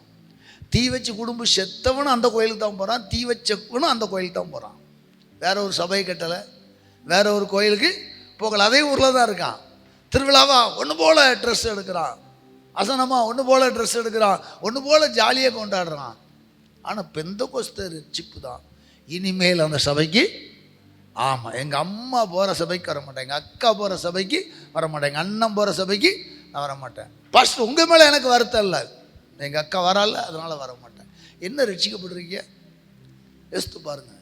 நீங்கள் யாருக்காக வர்றீங்க? யாரை தொழுது கொள்ள வர்றீங்க? யாரை சேவிக்க வர்றீங்க? யாருடைய வசனத்தை கேட்க வர்றீங்க? கர்த்தருடைய வசனம். சில நேரங்களில் பார்த்தீங்கன்னா சிஎஸ்ஐ சபையில் நடக்கிற ஸ்டண்டுலாம் ஐயரை இழுத்து போட்டு அடிக்கவும் செய்கிறானுவ, அடிக்கிற மாதிரி போகிறானுவ, மானங்கனியமாக திட்டுறான். அடுத்த மாதம் கல்யாணம் கைவிடிதான் தோத்துறீங்க. அவர் தான் அறிக்கை வாசிக்கணும், அவர் தான் தாலி எடுத்து விடுங்க. ஓ நீர் என் பிள்ளைக்கு எடுத்து விடக்கூடாது, நான் வேற ஐயரை கூப்பிட்டு வரேன், முடியாது. அங்கே தான் இருக்கான் உரிமை. சபைக்காக போராடுறாங்க, அளவுக்கு மீறி போராடக்கூடாது. ஆனாலும் இப்போ சில அளவுக்கு மீறி போராடுறாங்க. ஆனாலும் பாருங்கள், ஒரு கட்டுக்கோப்பு. நமது திருச்சபை பெந்தகோஸ்தில் மட்டும் அது கிடையவே கிடையாது, பெண்டிகாஸ்டில் அது கிடையவே கிடையாது. ஆர்சி சிஎஸ்ஐயில் பார்த்தீங்கன்னா தலைமுறையாக இருக்காங்க. பெந்தகோஸ்தே சபைகளில் ஒரு 4 இயர்ஸ் ஆனிவர்சரி கொண்டாடுற விசுவாசி நிறையா இல்லை. நம்ம சபை பரவாயில்ல, உங்களெல்லாம் நான் மெச்சிக்கிற உண்மையாக ரொம்ப மோசம் அல்ல. சில சபைகளை பார்க்கிறேன், சில ஆவிக்குரிய திருச்சபையினுடைய போதவர்கள், என்னுடைய நண்பர்கள் அங்கே போகிறேன். ஒரு பீரியடில் இருக்கிறவங்க அடுத்து 5 இயர்ஸ் இல்லை வேறு சபைக்கு, அடுத்து வேறு சபைக்கு. வெளியூர் போயிட்டா பரவாயில்ல, உள்ளூர்லேயே 10 சபை போயிட்டுருக்கு. புதுசாக சபைகள்லாம் வருது. ஆமாம், சரி, நம்ம ஊரில் ஒரு சபை வந்துச்சு, திடீர்னு ஒரே நாளில் துவங்குது, 300 குடும்பம். எப்படி வந்துச்சுன்னா இங்கே 2 அங்கே 2 அங்கே 2 சபை தொடங்குது. இப்படியே மேய்ஞ்சி திரிந்து கொண்டிருக்கிறது. இவர்கள் வாழ்வில் எந்த மாற்றம் நடக்காது. நமது திருச்சபை, நாம் ரட்சிக்கப்பட்டோம். நம்ம ரட்சிப்பு, போதகர் ஒருவேளை கோபத்தில் பேசியிருக்கலாம், ஒருவேளை உங்கள் ஃபங்க்ஷனில் லேட்டாக வந்திருக்கலாம், ஒருவேளை வராமல் போயிருக்கலாம், அசிஸ்டண்ட் அனுப்பிட்டு இப்படி போயிட்டாரே அதுக்காக இந்த சபை விட்டு போகிறேன் இல்லை. நம்ம ரட்சிப்பில் உறுதியாக இருக்கணும். வாசிக்கலாம், இவ்வளவு பெரிதான ரட்சிப்பை குறித்து கவலையற்றிருப்போமையானால், இந்த ரட்சிப்பை அலட்சியப்படுத்திட்டு அசால்ட்டா ஒரு சின்ன சின்ன காரியங்களுக்கெல்லாம் நீங்கள் தேவனை விட்டு போவீர்களே, ஆனால் வருகிற தண்டனைக்கு எப்படி தப்பித்து கொள்ளுவீங்க? ஆசீர்வாதமும் கிடையாது, மாறாக தண்டனை. இதை குறித்து யாக்கோபு பக்தன் எழுதுகிறார். வாசிக்கலாம், யாக்கோபு இந்த ரட்சிப்பை குறித்து எழுதுகிற வார்த்தை என்னவென்றால், சரி, 1 பேதுரு அப்போஸ்தலன் எழுதுகிற வார்த்தை 1 பேதுரு 1:10 படிக்கலாமா வேகமா? 1 பேதுரு உங்களுக்கு உண்டான கிருபையை குறித்து தீர்க்க தரிசனம் சொன்ன தீர்க்கதரிசிகள் இந்த ரட்சிப்பை குறித்து கருத்தாய் ஆராய்ந்து என்ன செய்தார்களாம்? லேப்ல கொடுத்து டெஸ்ட் பண்ணாங்களாம். உங்க ரட்சிப்பு இருக்குல்ல, பேதுரு சொல்றார், உங்களுக்கு ஆண்டவர் அருளின ரட்சிப்பு. இந்த ரட்சிப்பு சாதாரணமானதல்ல. தேவன் தந்த விலையேற பெற்ற இந்த ரட்சிப்பு சாதாரணமானதல்ல. இந்த ரட்சிப்பை குறித்து தீர்க்கதரிசிகள் ஆராய்ந்து பரிசோதனை பண்ணினார்கள். நல்லா கவனிங்க, ஆராய்ந்து பரிசோதனை என்கிற வேர்டு லேபுக்கு எது போவோம்னா, சில தாதுக்கள், சில உயிரினங்கள், சில பாக்டீரியாக்களை ஆய்வு செய்வாங்க. என்ன லேபில், அதுக்கு பேர் லேப் டெக்னீஷியன் வேற சொல்லுவாங்க. இரத்தத்தை பரிசோதனை செய்வார்கள், இரத்த பரிசோதனை நிலையம். அங்கே இரத்தம், நீர், என்ன சளி, மலம் எல்லாத்தையும் டெஸ்ட் பண்ணுவான். அதே போல் பழைய ஏற்பாட்டு கால ப்ராப்பர்ட்டிகள் தீர்க்கதரிசிகள் எதை ஆராய்ந்து பரிசோதனை பண்ணினார்களா? ரட்சிப்பை குறித்து. ஒரு அலையிலே சொல்லுவோமா? லைஃப்னுடைய ஸ்டைலை அவங்க ஆராய்ந்தார்கள். அப்போ இன்றைய சபை எதை பரிசோதனை செய்கிறது? இன்றைக்கு ஒரு தீர்க்கதரிசிட்ட எதுக்காக தலையை கொடுக்குறோம்? வடக்கிருந்து பொண்ணு வருமா, தெற்கிருந்து மாப்பிள்ளை வருமா? இதுக்குத்தான் நம்ம தலையை கொடுக்குறோம். வயிற்றில் இருக்கிறது ஆம்பளை பிள்ளையா பொம்பளை பிள்ளையா? இதுக்குத்தான் நிறையா ஜெபம் வருது. இந்த வருஷம் கல்யாணமா, அடுத்த வருஷம் கல்யாணமா? வடக்க பார்த்த வாசலா, தெற்க பார்த்த வாசலா? என்னைக்காவது சிஸ்டர், பிரதர், என் ரட்சிப்பை குறித்து கர்த்தர் பேசணும். இன்றைக்கு ஆண்டவர் வருகை இருக்குமையானால் நீ வருகையில் எடுத்துக்கொள்ளப்படுவாய், மகளே நீ சந்திக்க ஆயத்தமா இருக்கிறாய் என்று என்னைக்காவது ஆண்டவர் நம்மளை குறித்து சொல்லியிருக்கிறாரா? இல்லை, நீ வருகையில் கைவிடப்பட்டு போவாயே, மகளே நீ வருகையில் விலகி போயிருவியே, நீ விக்கிரகத்துக்கு பின்னாடி போறிய, உன்னை எச்சரித்திருக்கிறாரா? எச்சரித்த காலங்கள் உண்டு, எச்சரித்த சில நேரங்கள் உண்டு. ஆனால் நாம் அநேக நேரங்களில் தீர்க்க தரிசனங்களை எதற்காகவோ பயன்படுத்துகிறோம். ஆனால் பழைய ஏற்பாட்டு காலங்களில் சரி, தீர்க்கதரிசிகள் ஒரு மனிதனை ஆராய்ந்தார்கள். தீர்க்கதரிசிகளுக்கு முன்பாக நிற்க ஜனங்கள் பயந்தார்கள். தீர்க்கதரிசிக்கு முன்பாக நிற்பதற்கு சில இடங்களில் ஜனங்கள் பயந்தார்கள். இன்னைக்கு துணிகரமாக நிற்கிறான். கள்ள பொண்டாட்டியை கூட்டிக்கிட்டு போய் தீர்க்கதரிசிக்கு முன்னாடி நிற்கிறான். எவனோ ஒருவன் மனைவியை கூட்டிக்கிட்டு போய் 4 மாவட்டத்தில் ஜெபத்துக்கு போய் நிற்கிற கூட்டங்கள்லாம் இருக்கு. ஏன் போற? நமக்கு அப்படி என்ன அவசியம்? அக்கிரமம், அநியாயம், பாவங்கள், மீறுதல்கள் கிறிஸ்தவத்தில் காணப்படுது. ஆனால் ஆண்டவரே என்னை விடுவியும். எப்படி விடுவிக்க முடியும்? உன் ரட்சிப்பு குறித்து கர்த்தர் ஆராய்ந்து பரிசோதிக்கிறாரோ இல்லையோ, முழங்கால் படியிட்டு உங்கள் ஜெபத்தில் நீங்கள் ஆராய்ந்து பரிசோதியுங்கள். ஒருவேளை நான் உங்கள் ரட்சிப்பை ஆராய்ந்து பரிசோதித்து, சிஸ்டர், பிரதர், நீங்கள் இப்படி போகாதீங்கன்னு சொன்னால், பாஸ்டர் யாரோ சொன்னதுனால நீங்கள் நீ சொல்கிறீங்க. இன்றைக்கி நிறைய பேரை கண்டிக்க முடியல. சில பேருக்கு ஒரு ப்ராப்பசியாக தீர்க்க தரிசனமான ஒரு வார்த்தை வந்து சரியில்லை, நீங்கள் கொஞ்சம், எங்கள் அம்மா சொல்லிட்டோ, எங்கள் அப்பா சொல்லிட்டோ, தம்பி நீ ஒழுங்காக பைபிள் படிக்கிறது இல்லை, நேர வீட்டில் போய் பாஸ்டர்கிட்ட என்ன சொல்லிய, பாஸ்டர்கிட்ட என்ன போட்டு கொடுத்திய, பையங்க பிள்ளைங்க யாரையும் கண்டிக்க முடியல. ஸோ ப்ளீஸ் உங்கள் வாழ்க்கையில் உங்கள் ரட்சிப்பை நீங்களே ஆராய்ந்து பாருங்கள். இயேசு கிறிஸ்துவின் வருகை இன்று இருக்குமையானால் நான் வருகைக்கு போவேனா? நான் பரிசுத்தமாக இருப்பேனா? நான் பரிசுத்தமாக இருக்கிறேனா? ஆண்டவரே உடைய வருகையில் பங்கடைய முடியுமா? யோசித்து பாருங்கள். சும்மா பரலோகம் திறந்த வாசல் அல்ல, பரலோகம் திறந்த வாசல் அல்ல, விசாலமான வாசல் அல்ல, இடுக்கமான வாசல், இடுக்கமான வாசல். ரட்சிப்பை ஆராய்ந்து பரிசோதியுங்கள், ரட்சிப்பை ஆராய்ந்து பரிசோதியுங்கள். துணிகரமான பாவங்களை செய்து கொண்டும் பைபிளை எடுத்துக்கொண்டு ஆவிக்குரிய கூட்டங்களுக்கு போகிற மக்கள் ஏராளம் இருக்கிறார்கள். துணிகரமான லஞ்சம், துணிகரமான பாவங்கள், துணிகரமான கள்ள பிஸ்னஸ், 2ஆம் நம்பர் பிஸ்னஸ். ஆனால் சபைக்குள்ள அவர்கள் மிக உற்சாகமாய் பங்கெடுக்கிறார்கள். ஏன் அது பாவம் என்று பரிசுத்த ஆவியானவர் உணர்த்தவில்லையா? உணர்த்தியும் நாம் மனம் திரும்பலையா? உணர்த்தாமல் இருக்க மாட்டார். நிச்சயமா உணர்த்துவா. ஆனால் மனம் திரும்புதல் இல்லை. ரட்சிப்பில் உறுதியாக இல்லை. பிரதர், ரட்சிப்பில் உறுதியாக இருங்க. இந்த ரட்சிப்பை ஆராய்ந்து பரிசோதனை செய்யுங்கள் சீக்கிரமாய். இப்போது அப்போ இந்த ரட்சிப்பு உறுதியானாதான் நம்ம லைஃப்பில் பள்ளங்களெல்லாம் சகல மலைகளும் என்ன செய்யும்? கடந்து வரும். மீண்டும் நம்ம வாசிக்கலாம். பள்ளங்கள் என்றால் என்ன? எப்படிப்பட்ட பள்ளங்கள்? சங்கீதத்தின் புத்தகம் 23:4 சங்கீதக்காரன் சொல்கிறான், நான் மரண இருளின் பள்ளத்தாக்கில் நடந்தாலும். அவனை பள்ளத்தாக்கு என்றால் மரண போராட்டங்களை குறிக்கிறது. மரண இருளின் பள்ளத்தாக்கிலே நான் நடந்தாலும் பொல்லாப்பு கஞ்சிடேன். 84:6 சங்கீதம் 84:6 வாசிங்க.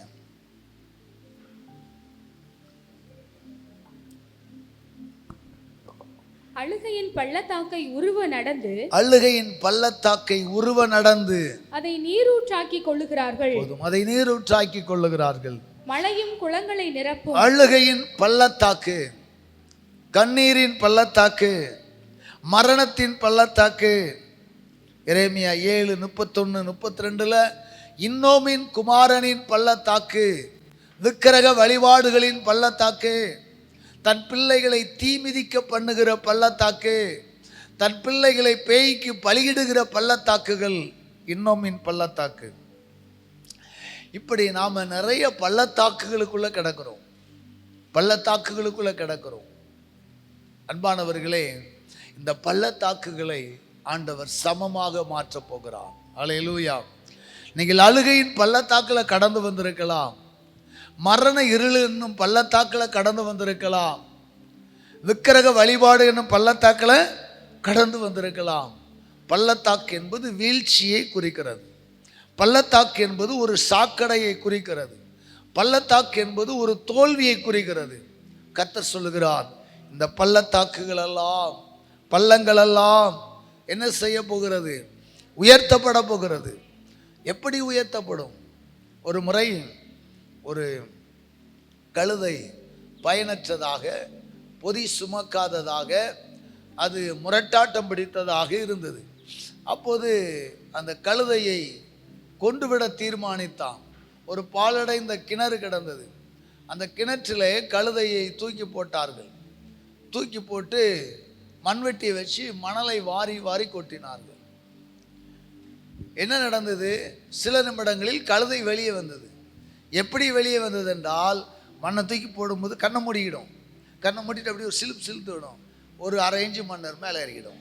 ஏன்னா அப்படியே கொஞ்சம் கொஞ்சம் மண் போட போட அது தன் காலை என்ன செய்தது? உயர்த்தி கொண்டே இருந்தது. அது தன் தலையை மூடிக்கொண்டது. கண்ணில் மண்ணு படாமல், காதில் மண்ணு படாமல், மேலே முதுகில் பட்டு. அதுக்கு என்ன? அது ஏற்கனவே மண் சுமக்கிற கழுதை தானே. அப்படியே இருந்துச்சு. அப்படியே மண்ணு போட போட போட கற்பனை செய்து பாருங்கள். கடைசியாக அந்த கழுதை தான் நம்ம. ஒரு அழிலையா சொல்லுங்களேன், வேற யாரையும் சொல்லலை. உலகமே மண்ணவாரி போட்டாலும் கண்ணை மூடிக்கிட்டு தோத்திரம் தோத்திரம் தோத்திரம், பள்ளத்தாக்கை கடந்து வாருங்கள். என்னை பேசிட்டான், நான் பதில் செய்வேன்னு சொல்லி வாயை திறந்து குலைச்சா மண்ணு வாய்க்குள்ளே விழுந்து. அழிலையா சொல்லுங்களேன். So silent. பள்ளத்தாக்குகளை கடந்து செல்லுவதற்கு சைலண்ட். உங்கள் பக்கம் நியாயம் இருக்கலாம், உங்கள் பக்கம் நீதி இருக்கலாம், ஆனாலும் உங்களை தூஷிக்கிறாங்களா, உங்களை நிந்திக்கிறாங்களா, உங்களை அவமானப்படுத்துகிறாங்களா, கண்ணை மூடிட்டு கையை காலை கழுதை அடித்த மாதிரி தோத்திரம் தோத்திரன் கையை தட்டி ஆராதிச்சுக்கிட்டே இருங்க. பள்ளத்தாக்குகளை விட்டு வெளியே வருவீர்கள். விசுவாசிக்கிறீங்களா? அல்லேலூயா. அப்போ தான் நம்ம சமமான நிலைக்கு வர முடியும். ஐயோ பள்ளமா அப்படின்னு நினச்சி குப்புரடிக்க விழுந்தோம்னா நம்மளால் வெளியே வர முடியாது. ஐயோ பள்ளத்தில் போட்டுட்டிய படுபாவின்னு சொல்லி நம்ம உரிமைக்காக குரல் கொடுத்தால் என்ன ஆகிடும்? வாயிலே விழுந்துடும். குரல் கொடுக்க முடியாது. நம்ம மேலே புழுதிகளை தூசிக்கும் போது, புழுதிகளை இறைக்கும் போது நாம் பதில் பேசக்கூடாது. தாவீது ராஜா அதற்கு ஒரு எடுத்துக்காட்டு. பெற்ற மகனால் துரத்தப்படுகிறான், அப்சலோமால் துரத்தப்படுகிறான், வெறும் காலால் ஓடுறான்னு பைபிளில் இருக்கு. செருப்பு கூட போட ஒரு ராஜாவுக்கு டைம் கிடைக்கல, டைம் கொடுக்கப்படலை. பெத்த மகன் அவ்வளவு அதிரடி அட்டாக்கு, செருப்பு போடாமல் ஓடுறான். ஓடும்போது சீமை என்கிற ஒரு மனுஷன் தூஷிக்கிறான், தாவீதே வேலியாளின் மகனே தொலைஞ்சு போன்னு. அவன் யார் என்றால் சவுலுக்கு சொந்தக்காரன், சவுல் கோத்திரத்தை சார்ந்தவன். அப்போ தாவீதனுடைய படை தளபதிகள் சொல்கிறாங்க, ராஜாவே சொல்லும், இந்த செத்த நாயை ஒரே குத்து, ஈட்டி வெளியே வர்ற மாதிரி குத்துட்டாங்க. வேண்டாம் வேண்டாம், கர்த்தர் அனுமதிக்காம அவன் பேசலை, கர்த்தர் அனுமதிக்காம அவன் பேசலை. அப்போ நல்லா சொல்லுங்க, என் எதிரிகள் என்னை பேசுகிறாங்கன்னா கர்த்தர் அனுமதி கொடுத்துருக்கிறார். என் எதிரிகள் என்னை தூஷிக்கிறாங்கன்னா கர்த்தர் அனுமதி கொடுத்துருக்கிறாரு. என் மேலே ஒரு கள்ளத்துக்கு ஒருவன் எரிகிறான் என்றால் கர்த்தர் அனுமதி கொடுத்திருக்கிறார். அவர் அனுமதி கொடுக்காம எதுவும் என் வாழ்க்கையில நடக்காது. இதுதான் ரட்சிக்கப்பட்டவனுடைய ஸ்டேட்மெண்ட். கரங்களை தட்டி அப்பாவை ஸ்தோத்திரிப்போம். அல்லேலூயா, அல்லேலூயா. எனக்கு எது நடந்தாலும் அது தேவனால் நடக்குது. தாவீது கடந்து போனான், பதில் செய்யலை. இப்படி தாவீது கடந்து போன நிறைய நேரங்கள் இருக்கிறது. அநேக சூழ்நிலைகளில் அநேக பரிசுத்தவான்களும் அப்படியே கடந்து போயிருக்கிறாங்க. தூஷிக்கலை, பதில் பேசலை, பள்ளங்களில் விட்டு நீங்கள் மேலே வருவீங்க. அடுத்து பார்த்தீங்கன்னா சகல மலையும், சகல மலையும் பசிங்க, சகல மலையும் குன்றும் தாழ்த்தப்பட்டு. இப்போ நாம் பிரயாணிக்கணும், ஒரு மலையில் சிகரத்தில் கொடியை நட்டணும், சிகரம் ஏறணும், மலை ஏறணும். சகல மலையும், மலைகளை சமமாக்குறது சாதாரணமான காரியம் அல்ல. நம்ம தமிழ்நாட்டில் சமம் ஆக்கிட்டு தான் இருக்காங்க. நிறைய மலையை கல்குவாரி ஆக்கி எல்லா மலைகளும் கடத்தப்படுகிறது. ஆனால் கர்த்தர் சொல்லுகிறது அதுவல்ல, நாம் அடையக்கூடாத உயரங்கள், நம்முடைய வாழ்விலே மிக உயரமாய் நம்மை மிரட்டி கொண்டு.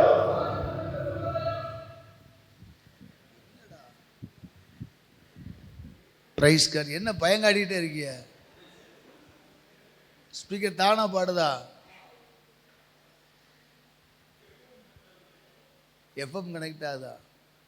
நல்லா கவனிங்க. சரி, சகல மலையும், சகல மலை. அப்போ இஸ்ரவேல் ஜனங்களுக்கு எதிராக இருந்தது சகல மலை என்பது. எகிப்து ஒரு காலத்தில் மலையாக இருந்தது. அடுத்து பாபிலோன் ஒரு மலையாக இருந்தது. பாபிலோனியர்களின் ஆதிக்கத்தை விட்டு இஸ்ரவேல் விடுதலை பெற முடியல. பாபிலோன் என்கிறது ஒரு சர்வாதிகாரமிக்க சக்தி உள்ள நாடாக இருந்தது. பாபிலோன் சாம்ராஜ்யத்தின் சக்கரவர்த்தி நேபுகாத் நேச்சர். இந்த நேபுகாத் நேச்சருடைய காலங்களில் இஸ்ரவேலர்கள் விடுதலையை நினைச்சு கூட பார்க்க முடியாது இருந்தது. எப்படி நம்முடைய சொந்த தேசத்துக்கு போவோம் நினைக்கவே முடியாது. நினைக்க முடியாத அளவிற்கு அவன் பயங்கர வல்லரசாக இருந்தான். கர்த்தர் சொல்லுகிறார், இந்த வல்லரசெல்லாம் தகர்க்கப்பட்டு போகும். அல்லேலூயா. இன்னைக்கு நான் சொல்கிறேன், இந்த கிறிஸ்தவத்துக்கு விரோதமாக எத்தனை வல்லரசுகள் எழும்பியது தெரியுமா? எத்தனை சாம்ராஜ்யத்தின் சக்கரவர்த்திகள் எழும்பினாங்க தெரியுமா? எல்லாம் தூள் தூளாக்கின கிறிஸ்தவம். ஒரு அல்லேலூயா சொல்லுங்களேன். இன்றைக்கி சில நேரங்களில் நம்முடைய தமிழகத்தில் மிரட்டி பார்க்கிறார்கள், இந்தியாவில் மிரட்டி பார்க்கிறார்கள். இன்றைக்கி பாஜக ஆட்சியின் போது முழு இந்தியாவை நாங்கள் பெயர்களை மாற்றிட்டு இருக்கிறோம். ஒன்றையாவது கட்டமைக்கலை, ஒரு பிள்ளையாவது பெக்கலை, அடுத்தவன் பெற்ற பிள்ளைக்கு பூரா பேரை மாற்றிக்கிட்டு இருக்கான். இதைத்தான் செய்துட்டு இருக்கிறான். மக்களெல்லாம் பயப்படுறாங்க, என்ன ஆகுமோன்னு. தமிழ்நாட்டில் வேறு சில கட்சிகள் கை கொடுக்குது. ஐயோ, அடுத்து பிஜேபி வந்தால் சபை நடக்குமா? பிஜேபி வந்தால் ஊழியம் செய்ய முடியுமா? நான் சொன்னேன், ஹிட்லரையே பார்த்த கிறிஸ்தவம். ஆமாம், ஜெர்மனி ஹிட்லரையே பார்த்த கிறிஸ்தவம், அவனுடைய மிரட்டலுக்கு அஞ்சாத கிறிஸ்தவம். ஆண்டவர் சொல்கிறார், மலை என்பது எதை குறிக்கிறது? நமக்கு எதிரான சிகரங்கள், நமக்கு எதிரானவைகள். ஆண்டவர் சொல்கிறாரு, இதையெல்லாம் சமமாக்குவேன்னாரு. பாபிலோன் சாம்ராஜ்யத்தை சமமாக்கிட்டார். அவ்வளவு கெத்தா, அவ்வளவு பெருமையாக இருந்த நேபுகாத் நேச்சரை என்னவானான்? தேவனால் தள்ளப்பட்டு மிருகமாக மாறி போனான். அவன் பெருமையினால அவனை மிருகமாகவே மாறிட்டான். அப்புறம் கர்த்தர் மறுபடி நிலைக்கு கொண்டு வந்தார். அப்புறம் அவன் சாகுறான். அவன் மகனுடைய ஆட்சி ஒரே நாள் இரவில் முடிகிறது. அப்புறம் அடுத்த சாம்ராஜ்யம் வருது. அந்த சாம்ராஜ்யத்துக்கு அடுத்த சாம்ராஜ்யம். ரோமர்கள் ஒரு பெரிய மலையாக இருந்தார்கள். இயேசு கிறிஸ்துவின் காலத்தில் ரோமர்கள் மலையாக இருந்தார்கள். சில பரிசேயர்கள் சதுசேயர்கள் குன்றுகளாக இருந்தார்கள். ரோம அதிகாரிகள் ஆட்சி செய்கிறாங்க. ஆனால் அந்த ஆட்சியினுடைய நிர்வாகத்தை யார் பார்த்தான்னா யூதர்கள் தான் பார்த்தாங்க. வரி வசூலிக்கிற வேலைலாம் யாருடைய வேலை தான்? யூதர்களுடைய வேலை தான். ராஜாக்களுக்கு ஒற்றர்களாக இருந்ததெல்லாம் யாரு தான்? யூதர்கள் தான். யூதர்களில் சில பிரிவுகள் ரோமனியர்களுக்கு சப்போர்ட்டாக இருந்தாங்க. அதைத்தான் குன்று என்று ஆண்டவர் சொல்லுகிறார். இந்த மலைகளும் குன்றுகளும் ஒரு நாள் என்ன செய்யுமா? தகர்க்கப்படும். அன்பானவர்களே, இந்த ரோம சாம்ராஜ்யம் வீழ்ந்தது. ரோம சாம்ராஜ்யத்திற்கு துதிபாடின குன்றுகள், சிற்றரசுகள், நூற்றுக்கு அதிபதிகளாய், காற்பங்கு தேசாதிபதிகளாய் என்னும் தேசாதிபதிகளுக்கு உதவியாயிருந்த எல்லா தலைவர்களையும் ஆண்டவர் அகற்றி போட்டு ரட்சிப்பை நிறைவேற்றினார். கிறிஸ்து இயேசு இந்த பூமிக்கு வந்தபோது எல்லா ராஜ்யங்களும் நடுங்கின. இயேசுவின் காலங்களுக்கு பின்பு சில போராட்டங்கள் கிறிஸ்தவ சபைக்கு வந்தாலும் கூட அந்த போராட்டம் நீண்ட நாள் இருக்கவில்லை. ஏனென்றால் தேவனுடைய வார்த்தைகளின்படி பள்ளமெல்லாம் குன்றுகளெல்லாம் தகர்க்கப்படும் என்றபடி இந்த ரோம ராஜ்யம் உலகை ஆண்ட ரோமர்கள். ஆமாம், நம்ம இந்தியா தமிழ்நாடு வரைக்கும் ஆண்டாங்க. ரோமர்கள் உலகத்தையே ஆண்டாங்க. உலகத்தை ஆண்ட ரோமன் ஒரு சிட்டிக்குள்ளே கத்தர் அடக்கிட்டாரா இல்லையா? ஆமாம், அப்படிப்பட்ட ஒரு நாடு இல்லைங்கிற லெவலுக்கு ஏசப்பா கொண்டு வந்தாரா இல்லையா? அதே போல் உங்களுக்கு விரோதமாக இருக்கிற மலைகள், உங்களுக்கு விரோதமாக இருக்கிற குன்றுகள், உங்களை வாட்டி வதைக்கிற வட்டிக்கடன்கள், உங்களுக்கு விரோதமாய் மிரட்டல் விடுகிற அச்சுறுத்தல்கள், அதைத்தான் கர்த்தர் குன்றுகள் என்கிறார். உன் ரட்சிப்பு உறுதியாக இருந்தால் குன்றுகளும் மலைகளும் தவிடுபடி ஆகும். ஆமேன் சொல்லுவோமா? கடைசியாக அடுத்து வாசிக்கலாம். கோணலானவை செம்மையாகும். கோணலானவைகள் செம்மையாகும். கோணலானவைகள்னா என்ன? கோணல வழிகள், அதாவது வழிகள், நேர்வழி, கோணலான வழி. நேர்வழி, குறுக்கு வழி. நல்லா கவனிங்க. இப்போ நம்ம கூகுள் மேப் போட்டு போகும்போது அந்த மேப் வந்து நேர் வழியை தான் காட்டும். சில பேர் அதை ஷூம் பண்ணி இன்னும் ஷார்ட்டாக போகிறதுக்கு வழி இருக்கான்னு பார்ப்பாங்க. பார்த்தா ஒரு 10 கிலோமீட்டர் ஷார்ட்டாக போகிற மாதிரி ஒரு ரூட்டு காட்டும். ஆனால் அதில் போனீங்கன்னா 10 கிலோமீட்டர் கம்மியாக காட்டும். 50 ஸ்பீடு பிரேக் வரும், 50 ஸ்பீடு பிரேக் வரும், இல்லைன்னா ரயில்வே கிராசிங் வரும், இல்லைன்னா ஒன்றுக்கத்த ரோடாக வரும். உங்கள் வாழ்க்கை பிரயாணங்கள் ஸ்லோவாக தான் ஆகும். இது பெஸ்ட்டான டிரைவர் டீசலை கனெக்ட் பண்ணாதவன் சல்லுன்னு ஹைவேலே போயிட்டுருப்பான். இந்த டோல்கேட்டுக்கு துட்டு கொடுக்கக்கூடாது, சீக்கிரம் போயிடலாங்கிறவன் இந்த ஒத்தடி பாதையிலோடி போவான். என்றைக்குமே நேர்வழி சமாதானத்தோடு போகலாம். குறுகின வழி ஆபத்து நிறைந்தது, அங்கங்கே இருந்து வரும். எக்ஸாம் எழுத போகிறீங்க, நல்லா படித்து போகிற பிள்ளை ஜாலியாக போவோம், சந்தோஷமாக போவோம். எப்படியாவது பாஸ் ஆயிடணும் அப்படின்னு சொல்லி என்னைய மாதிரி என்ன விட்டை எழுதி வச்சு தொடையிலையும் சட்டை பாக்கெட்டில் வச்சுட்டு போகிறவன் பூரா முகத்தை பார்த்தாலே பயமாக இருக்கும். அவன் படித்ததெல்லாம் மறந்துடும். அவன் வச்சிருக்கிற பிட் இருக்குது பார்த்தீங்களா, அது அவனை உருவ குத்திக்கிட்டே இருக்கும். சமாதானமாகவே எக்ஸாம் காலில் இருக்க மாட்டான், திருட்டு மொழி முழிச்சிக்கிட்டு இருப்பான். சில எக்ஸாமினேஷர்லாம் சைக்காட்டிஸ்ட் படித்தவங்க க்ளீனாக தூக்கிடுவாங்க அந்த ஆட்கள். அவன் பிட்டு அடிக்கிறத பார்க்குறதுக்கு முன்னாடியே தூக்கிடுவாங்க. முகத்தில் தெரியும், அகத்தின் அழகு முகத்தில் தெரியும். சும்மா சொல்லலை, இருதயம் முகத்தில் தெரியும். நல்ல அந்த சைக்காலஜி படித்தவங்க, டாக்டர், வாத்திமார் அழகாக கண்டுபிடிச்சிடுவாங்க இவன் சரியில்லை. அதே போல் போலீஸ் சந்தேக கேஸில் பிடிக்காங்க. எப்படி பிடிக்காங்க? ஒருத்தனை பார்த்தாலே தெரியும். போலீஸை கண்டவனும் 2 அடி வண்டி தள்ளி போகும் பாருங்கள். ஆகா, இவன்ட்ட லைசன்ஸ் இல்லை, பிடிச்சிடுவாங்க. அதனால் இந்த குறுகலான வழி வேண்டாம். என்ன செய்யுங்க? கோணலானவைகளை செவ்வையாக்குவார். இந்த கோணலான வழிகள் எதை குறிக்கிறது? வாசிக்கலாம். ஏசாயா 30வது அதிகாரம் 18வது வசனம். ஏசாயா 30:18 கர்த்தர் காத்திருப்பார், உங்கள் மேல் மனதுருகும்படி எழுந்திருப்பார். கர்த்தர் நீதி செய்கிற தேவன், அவருக்கு காத்திருக்கிற அனைவரும் பாக்கியவான்கள். உங்கள் ரட்சிப்பு உறுதியா இருக்குமையானால், விலையேற பெற்ற ரட்சிப்பை காத்து கொள்ளுவீர்களே ஆனால், உங்க வாழ்க்கை கோணலான பாதையை கர்த்தர் என்ன செய்வாராம்? செவ்வையாக்குவாராம். எப்படி செவ்வையாக்குவாராம்? நீ கோணலான பாதையில் நடக்கும்போது ஆண்டவர் என்ன செய்வாராம்? 20 வாசிங்க. ஆண்டவர் உங்களுக்கு துன்பத்தின் அப்பத்தையும் உபத்திரவத்தின் தண்ணீரை கொடுத்தாலும் உன் போதகர்கள் இனி ஒருபோதும் மறைந்திருக்க மாட்டார்கள். உன் கண்கள் உன் போதகர்களை காணும். நீங்கள் வலதுபுறமாய் சாயும் போது இடதுபுறமாய் சாயும் போது வழி இதுவே, இதிலே நடவுங்கள் என்று உங்களுக்கு பின்னாலே சொல்லும். உங்கள் போதகருடைய வார்த்தையை உங்கள் காதுகள் கேட்கும். அல்லேலூயா. சர்ச்சுக்கு வந்துக்கிட்டே இருந்தீங்கன்னா, உபவாச கூட்டமாக, காத்திருப்பு கூட்டமாக, ஜெப கூட்டமாக, வீட்டு கூட்டமாக வந்துக்கிட்டே இருந்தீங்கன்னா, அனுதினம் உங்கள் போதகர் மூலமாய் கர்த்தர் உங்களுக்கு நேர் வழியை காட்டுவார். அதைத்தான் பைபிள் சொல்லுது. வழி இதுவே, இதிலே நடவுங்கள் என்று சொல்லக்கூடிய உங்கள் போதகரின் சத்தத்தை கேட்பீர்கள். இன்னைக்கு ஞாயிற்றுக்கிழமை ஆராதனைக்கு கூட பைபிள் எட்டு வராத விசுவாசிகளாக இருக்கிறீங்க. ஞாயிற்றுக்கிழமை ஆராதனையில் கூட ஒரு வசனத்தை எழுதுறதுக்கு டைம் இல்லை. முழு பிரசங்கத்தை கேட்கறது இல்லை. முழு ஆராதனையில் உட்கார்றதில்ல. எப்படி உங்கள் பாதையை கர்த்தர் செவ்வையாக்குவார்?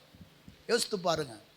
இன்றைக்கி நிறைய பேருடைய எண்ணங்கள் ஒரு புனித ஸ்தலம் போல கருதுகிறீர்கள். கிடையாது, நீங்கள் தான் அந்த புனிதர்கள்.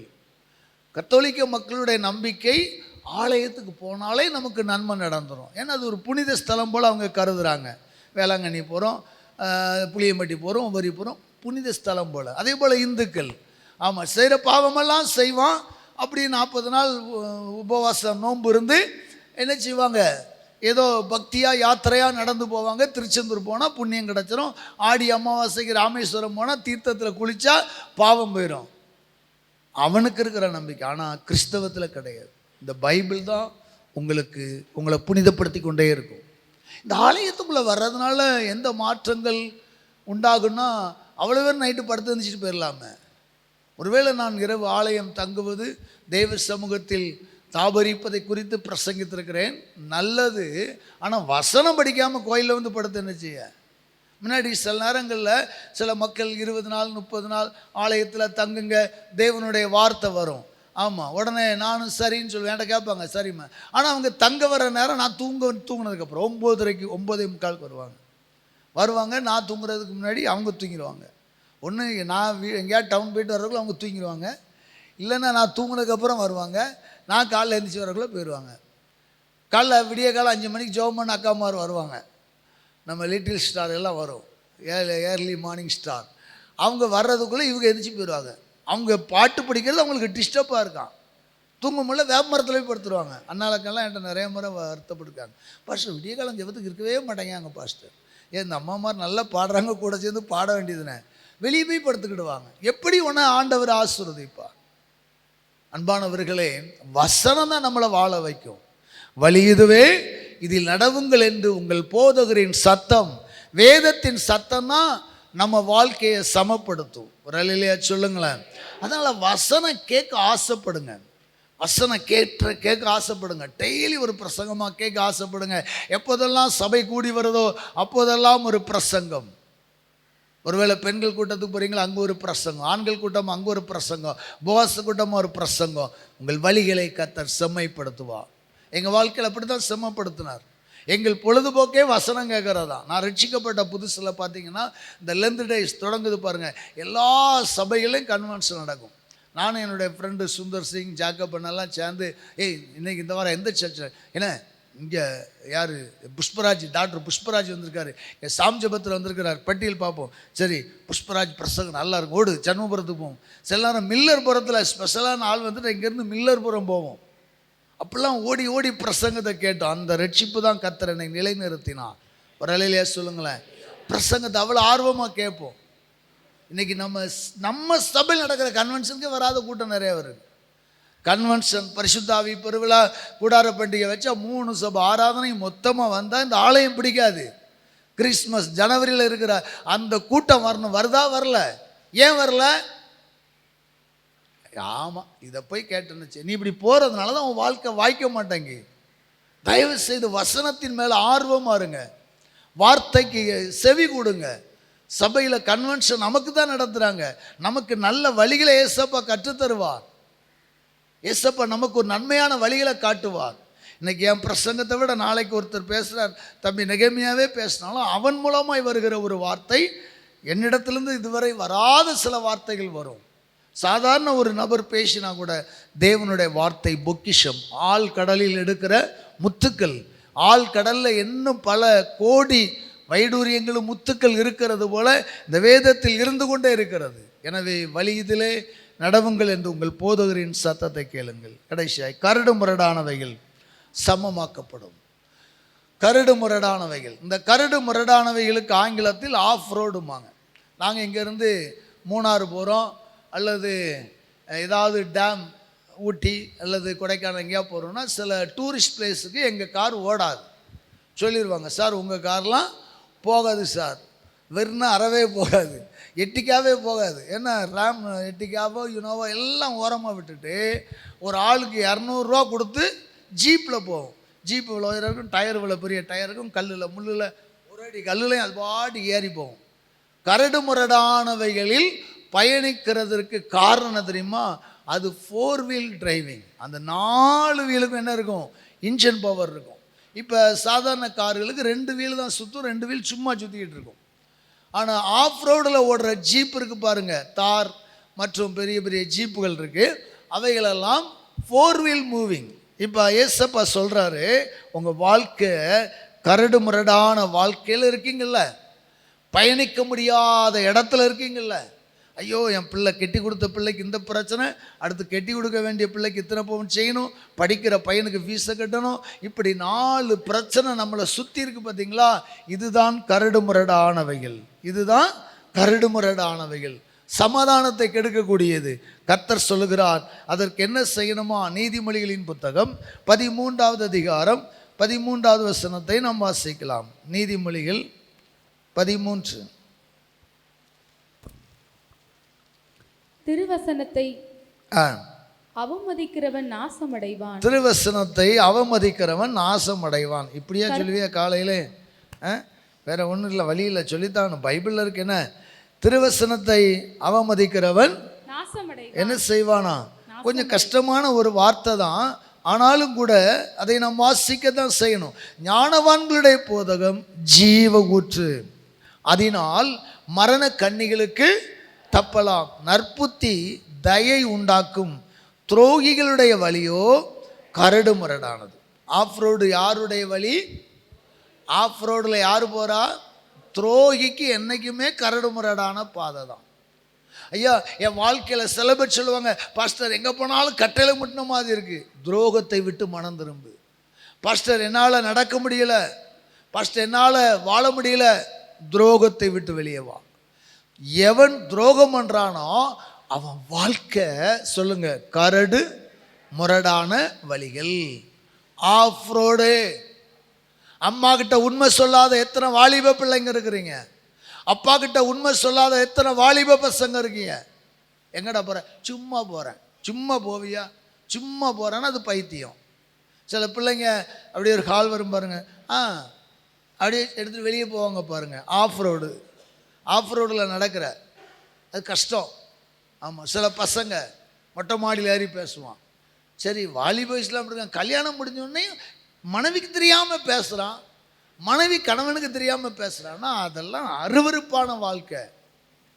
ஒரு கணவன் முன்னாடி உன் ஃபோனை அட்டன் பண்ணி பேச முடியாமல் நீ அப்படியே நைஸாக போறியன்னு சார் வச்சுட்டு பிறகு கூப்பிட்ற அப்படின்னா பிரச்சனை தான். கரடு முரடான வாழ்க்கை வாழாதீங்க, சமமாக நீதியாக வாழ பழகுங்க. கரடு முரடான வாழ்க்கை துரோகிகளின் பாதை. கர்த்தர் சொல்லுகிறார், இந்த வருஷத்தில் உங்கள் கரடு முரடான பாதைகளை நான் சமமாக்குவேன்கிறார். ஆஃப் ரோடு என்ன செய்வாராம்? சமமாக்கப்படும். கரடு முரடான பாதைகள் சமமாக்கப்படும். அப்போ சமமாக்கப்படன்னு நினைச்சணும், திருவசனத்தின்படி நடக்கணும். திருவசனத்தை அவமதிக்கிறவன் நாசமடைவான். அவன் கரடு முரடான பாதையில் ஓடி காரை டேமேஜ் பண்ணிடுவான். ஆஃப் ரோடு சார் போகாதீங்கிறாங்க, நான் சொல்கிறேன் என் காரு போகும் அப்படின்னு நினச்சி போனால் காரு போகும், கடைசி வரைக்கும் போகாது. அதே போல் தான் தம்பி, பாஸ்டர் சொல்ல கேளு, தங்கச்சி அம்மா அப்பா சொல்ல கேளு. நான் ஏன் கேட்கணும்? நான் இஷ்டத்துக்கு போவேன், கடைசியில் ரூட்டு பயணிக்காது. தாய் தகப்பனுடைய அன்பை மீறி பெற்றோருக்கு துரோகம் செய்து ஓடுகிற வாலிப பிள்ளைங்க பசங்களுடைய வாழ்க்கை பாருங்க, தயவு செய்து சமமான பாதையில் நடங்க. 2026 கர்த்தர் உங்கள் கரடுமுரடான பாதைகளை சமமாக்க போகிறார். ஆமென். கர்த்தர் உங்களை நித்திய வழியில் நடத்துவார். வாசிக்கலாம். இந்த வார்த்தைகள் நிறைவேற என்ன சிறந்த வசனத்தை பேசணும். கூப்பிடுகிறனுடைய சத்தம் வனாந்தரத்தில் கேட்டது. யோவான் ஸ்நானனுடைய சத்தம். ஏசாயா 40:5 படிக்கலாம். ஏசாயா 40:5. கர்த்தரின் மகிமை வெளியரங்கமாகும், மாம்சமான யாவும் அதை ஏகமாய் காணும்.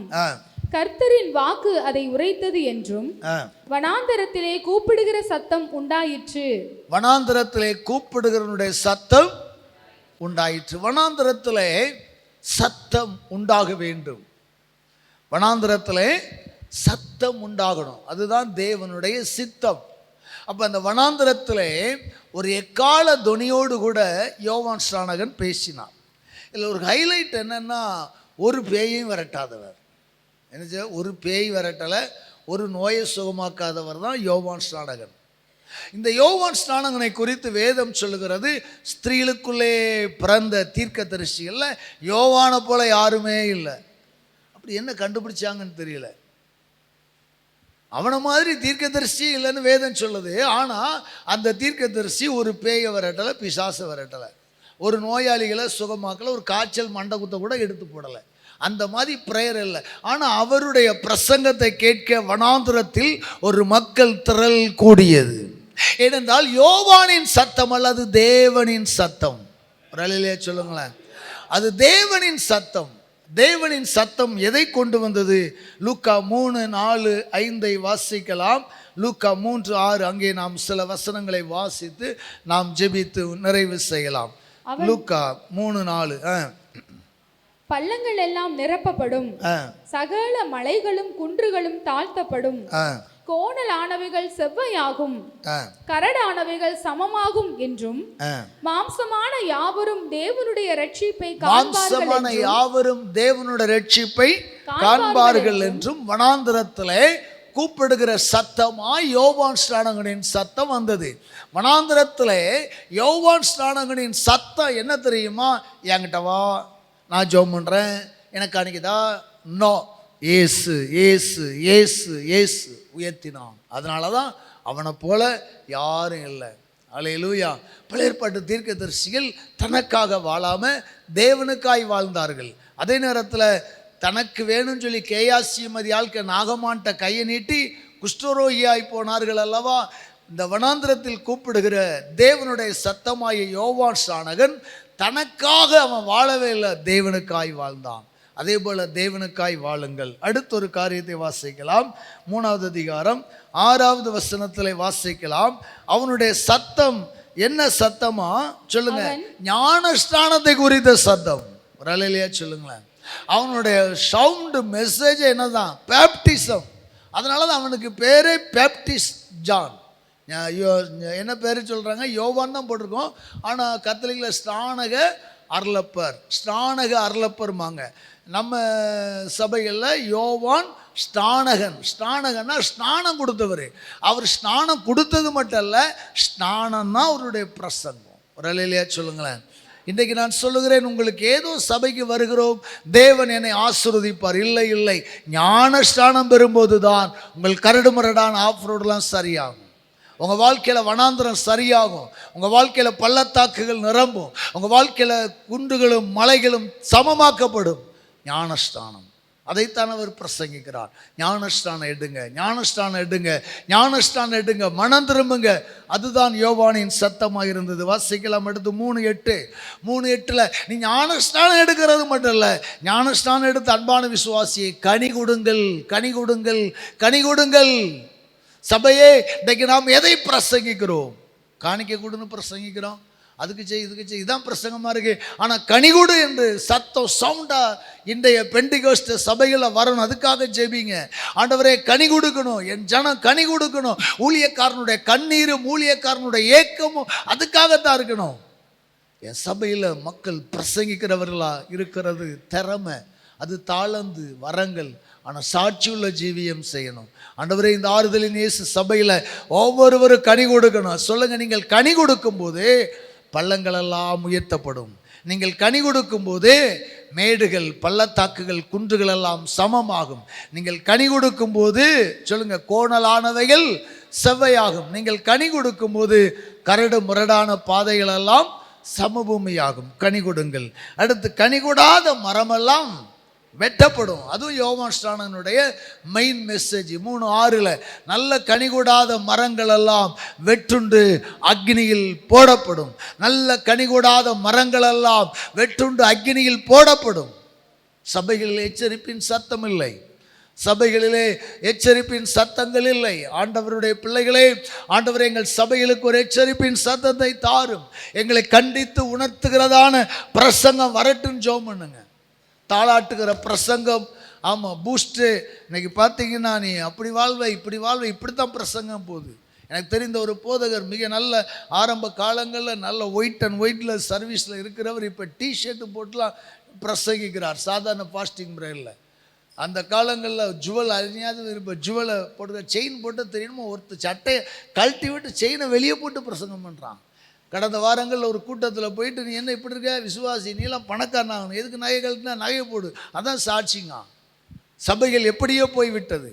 சபைகள் மாய்மாலத்தை நம்பி போகிறது. சபைக்கு வருகிற சாதாரண மக்களை, நீ இப்படி இருக்கக்கூடாது, நீ காரில் வரணும் அப்படிங்கிறான். அவன் உப்பளத்தில் பாத்தி வாரிட்டு இருக்கான். நான் என்ன சொல்கிறேன், காரில் வருவேன், உன் சந்ததி வரலாம், அல்லது பிற்காலங்களில் வரலாம், சம்பாதிக்கும் போது வரலாம், ஏதோ ஒரு சூழலில் வரலாம். அதுக்கு நாளைக்கு நீ காரில் தான் வரணும்னு இவன் ஒரு மோட்டிவேஷன் கொடுத்தா, அவன் எங்கேயாவது போய் செயின் அத்தா தான் கார் வாங்க முடியும். டெய்லி 200 சம்பளங்கிற எப்படி கார் வாங்க முடியும்? ஒருவேளை கர்த்தர் உன் பிள்ளை படிக்க வச்சு உன் பிள்ளை அரசு அதிகாரியானா தாராளமாக ஆகலாம், அது வேற. அது விசுவாசத்தை தூண்டலாம், ஆனால் உணர்ச்சிகளை தூண்டக்கூடாது. இந்த பிரசங்கங்கள்லாம் உணர்ச்சிகளை தூண்டுகிறது. நாளைக்கே பணக்காரன் ஆயிடுவேன், நாளை கழிச்சே பணக்காரன், என் சபைக்கு வந்து நான் கோடீஸ்வரன் ஆயிடுவேன், என் சபைக்கு வந்தா பரலோகத்துக்கு பங்காளியா மாறுவேன், என் திருச்சபைக்கு வந்தா பரலோகத்தின் நிழலாட்டமாய் மாறுவீர்கள். அதுதான் நம்முடைய பிரசங்கமாக இருக்கணும். யோவான் ஸ்நானனுடைய பிரசங்கம், கனிகொடாத மரங்கள் எல்லாம் வெட்டப்படும். லுக்கா 3:11 ஒருவர் கேட்குற, ஆண்டவர் யோவான் ஸ்நானன், நாங்கள் என்னையா செய்யணும்? அப்போ யோவான் சொல்கிறாரு, உங்களுக்கு நிறையா இருக்குதா? அப்படி என்றால் இல்லாதவர்களுக்கு கொடுங்கள். 2 அங்கிகளை உடையவன் இல்லாதவனுக்கு கொடுக்க கடவன், ஆகாரத்தை உடையவனும் அப்படியே செய்ய கடவன். இருக்கிற நீ இல்லாதவனுக்கு கொடு, இருக்கிற நீ இல்லாதவர்களை நினை, இருக்கிற நீ தேவனுக்கு என்று என்ன உற்சாகமாய் கொடு. 10ல் 1 கொடுத்த ஆரம்ப காலம், கர்த்தர் இன்னைக்கு உன்னை ஆசீர்வதிச்சிருக்கிறாரு, ரொம்ப பணக்காரனாயிட்ட, 10ல் 2 கொடு, 10ல் 2% கொடு, 100ல் 20 கொடு. இன்னைக்கு இந்த நாம் யூஸ் பண்ணுற கோல்கேட் பேஸ்டினுடைய கம்பெனி ஒரு காலத்தில் ஒரு சாதாரணமான கஷ்டப்பட்ட நிலையிலேருந்து அந்த ஓனராம். அவர் இல்லை, அவருடைய 3ஆம் தலைமுறைகள் இருக்குது. அவர் ரோட்டோரமாக பிச்சை எடுக்கிற நிலையில் இருந்தபோது ஒரு மனிதன் அவர் கொஞ்சம் ரூபா கொடுத்து, இந்த மாதிரி நீ பக்கத்தில் ரைஸ் மில்லில் உம்மி வாங்கி அதை நீ என்ன செய், பவுடர் ஆக்கி இப்படி பல்படி செஞ்சு கொடுன்னு சொல்லி ஒரு சிறிய முதலீடு கொடுத்தாராம். கொடுத்துட்டு சொன்னாராம், கடவுள் நீ ஆசீர்வதிச்சா நீ கர்த்தருக்கு உண்மையாரு, தசம பாகம் கொடு, சர்ச்சுக்கு போனாராம். சரின்னு சொல்லி, அவர் ஏற்கனவே கிறிஸ்டின் தான், சரின்னு சொல்லி வாங்கினாராம். உம்மியை வாங்கி அரைச்சி பவுடர் ஆக்கி டப்பாவில் அடைச்சி விற்றார். அப்புறம் கொஞ்சம் கலரை சேர்த்து விற்றார், கோபால் பல்படி மாதிரி. அதுக்கப்புறம் பேஸ்ட்டு முறையை கண்டுபிடிச்சார். அப்புறம் டூத் பேஸ்ட்டு, பேஸ்ட்டில் டீப்பில் கண்டுபிடிச்சி இன்றைக்கி கோல்கேட்டு பல ரகங்களில் வருது, பல நாடுகளுக்கு போகுது. கோல்கேட் இல்லாத நாடே கிடையாது. ஸ்ரீலங்கா போங்க கோல்கேட் வாங்கலாம், நைஜீரியா போங்க வாங்கலாம், எந்த குக்கிராமத்துலேயும் கோல்கேட் இருக்கும். இன்றைக்கி அவனோட டேர்ன்ஓவர், சொத்துக்கள் மதிக்க முடியல. அப்படி வளர வளர 10% கொடுத்த அந்த நிர்வாகம் 20 கொடுத்துச்சு, 30 கொடுத்துச்சு, 40 கொடுத்துச்சு.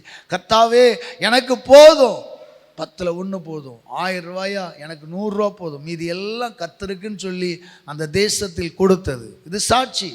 எமோஷ்னலாக தூண்டுவதான அல்ல, வாழ்க்கை வரலாறுகள், திருச்சபையின் வரலாறுகள் எழுதப்பட்டது. அப்படி அதான் யோவான் சொல்கிறாரு, உனக்கு கஷ்டப்பட்டீங்கன்னா எல்லாத்தையும் வச்சுக்க, தசமமாகவே கொடுக்க முடியல சாப்பிட்டுக்க போ, ஆனால் இருக்குல்ல கொடு, இருக்கும்போது நிறைய வரும்போது இன்னும் கூட கொடு, அதே அளவின்படி அல்ல என்று ஆண்டவர் எச்சரிக்கிறார். அடுத்து வாசிக்கலாம் 3:13. போர்ச்சவர்கள் கேட்குறாங்க, அடுத்து ஆயக்காரர்கள் கேட்குறாங்க, ஐயா நாங்கள் என்னையா செய்யணும் ஞானஸ்நானம் பெற? அதுக்கு சொல்கிறேன், உங்களுக்கு கட்டளையிட்டு இருக்கிறதற்கு மேலாக ஒன்று வாங்காதிருங்கள். 100 ரூபா வரி வாங்கினா 100 ரூபா தான் வாங்கணும், லஞ்சம் வாங்காத. அப்போ லஞ்சத்தை குறித்து அன்றைக்கு எச்சரிப்பு கொடுத்த ஒரு தீர்க்கதரிசி. அது மாத்திரமல்ல, கடைசியாய் 3:14 போர்ச்சேவர்கள் கேட்குறாங்க, நாங்கள் என்ன செய்ய வேண்டும், நாங்கள் எப்படி மனம் திரும்பணும்? பொய் வழக்கு போடாத, ஆமாம், பொய் கேஸ் போடாத, அபாண்டமாய் பொய் குற்றச்சாட்டுகளில் யாரையும் கைது செய்யாதிருங்கள் என்று அங்கே எச்சரிக்கிறார். இந்த எச்சரிப்பின் சத்தம் தேசத்தை மர்வமாக்கிற்று. கண்களை மூடி நாம் ஜெபிக்கலாம்.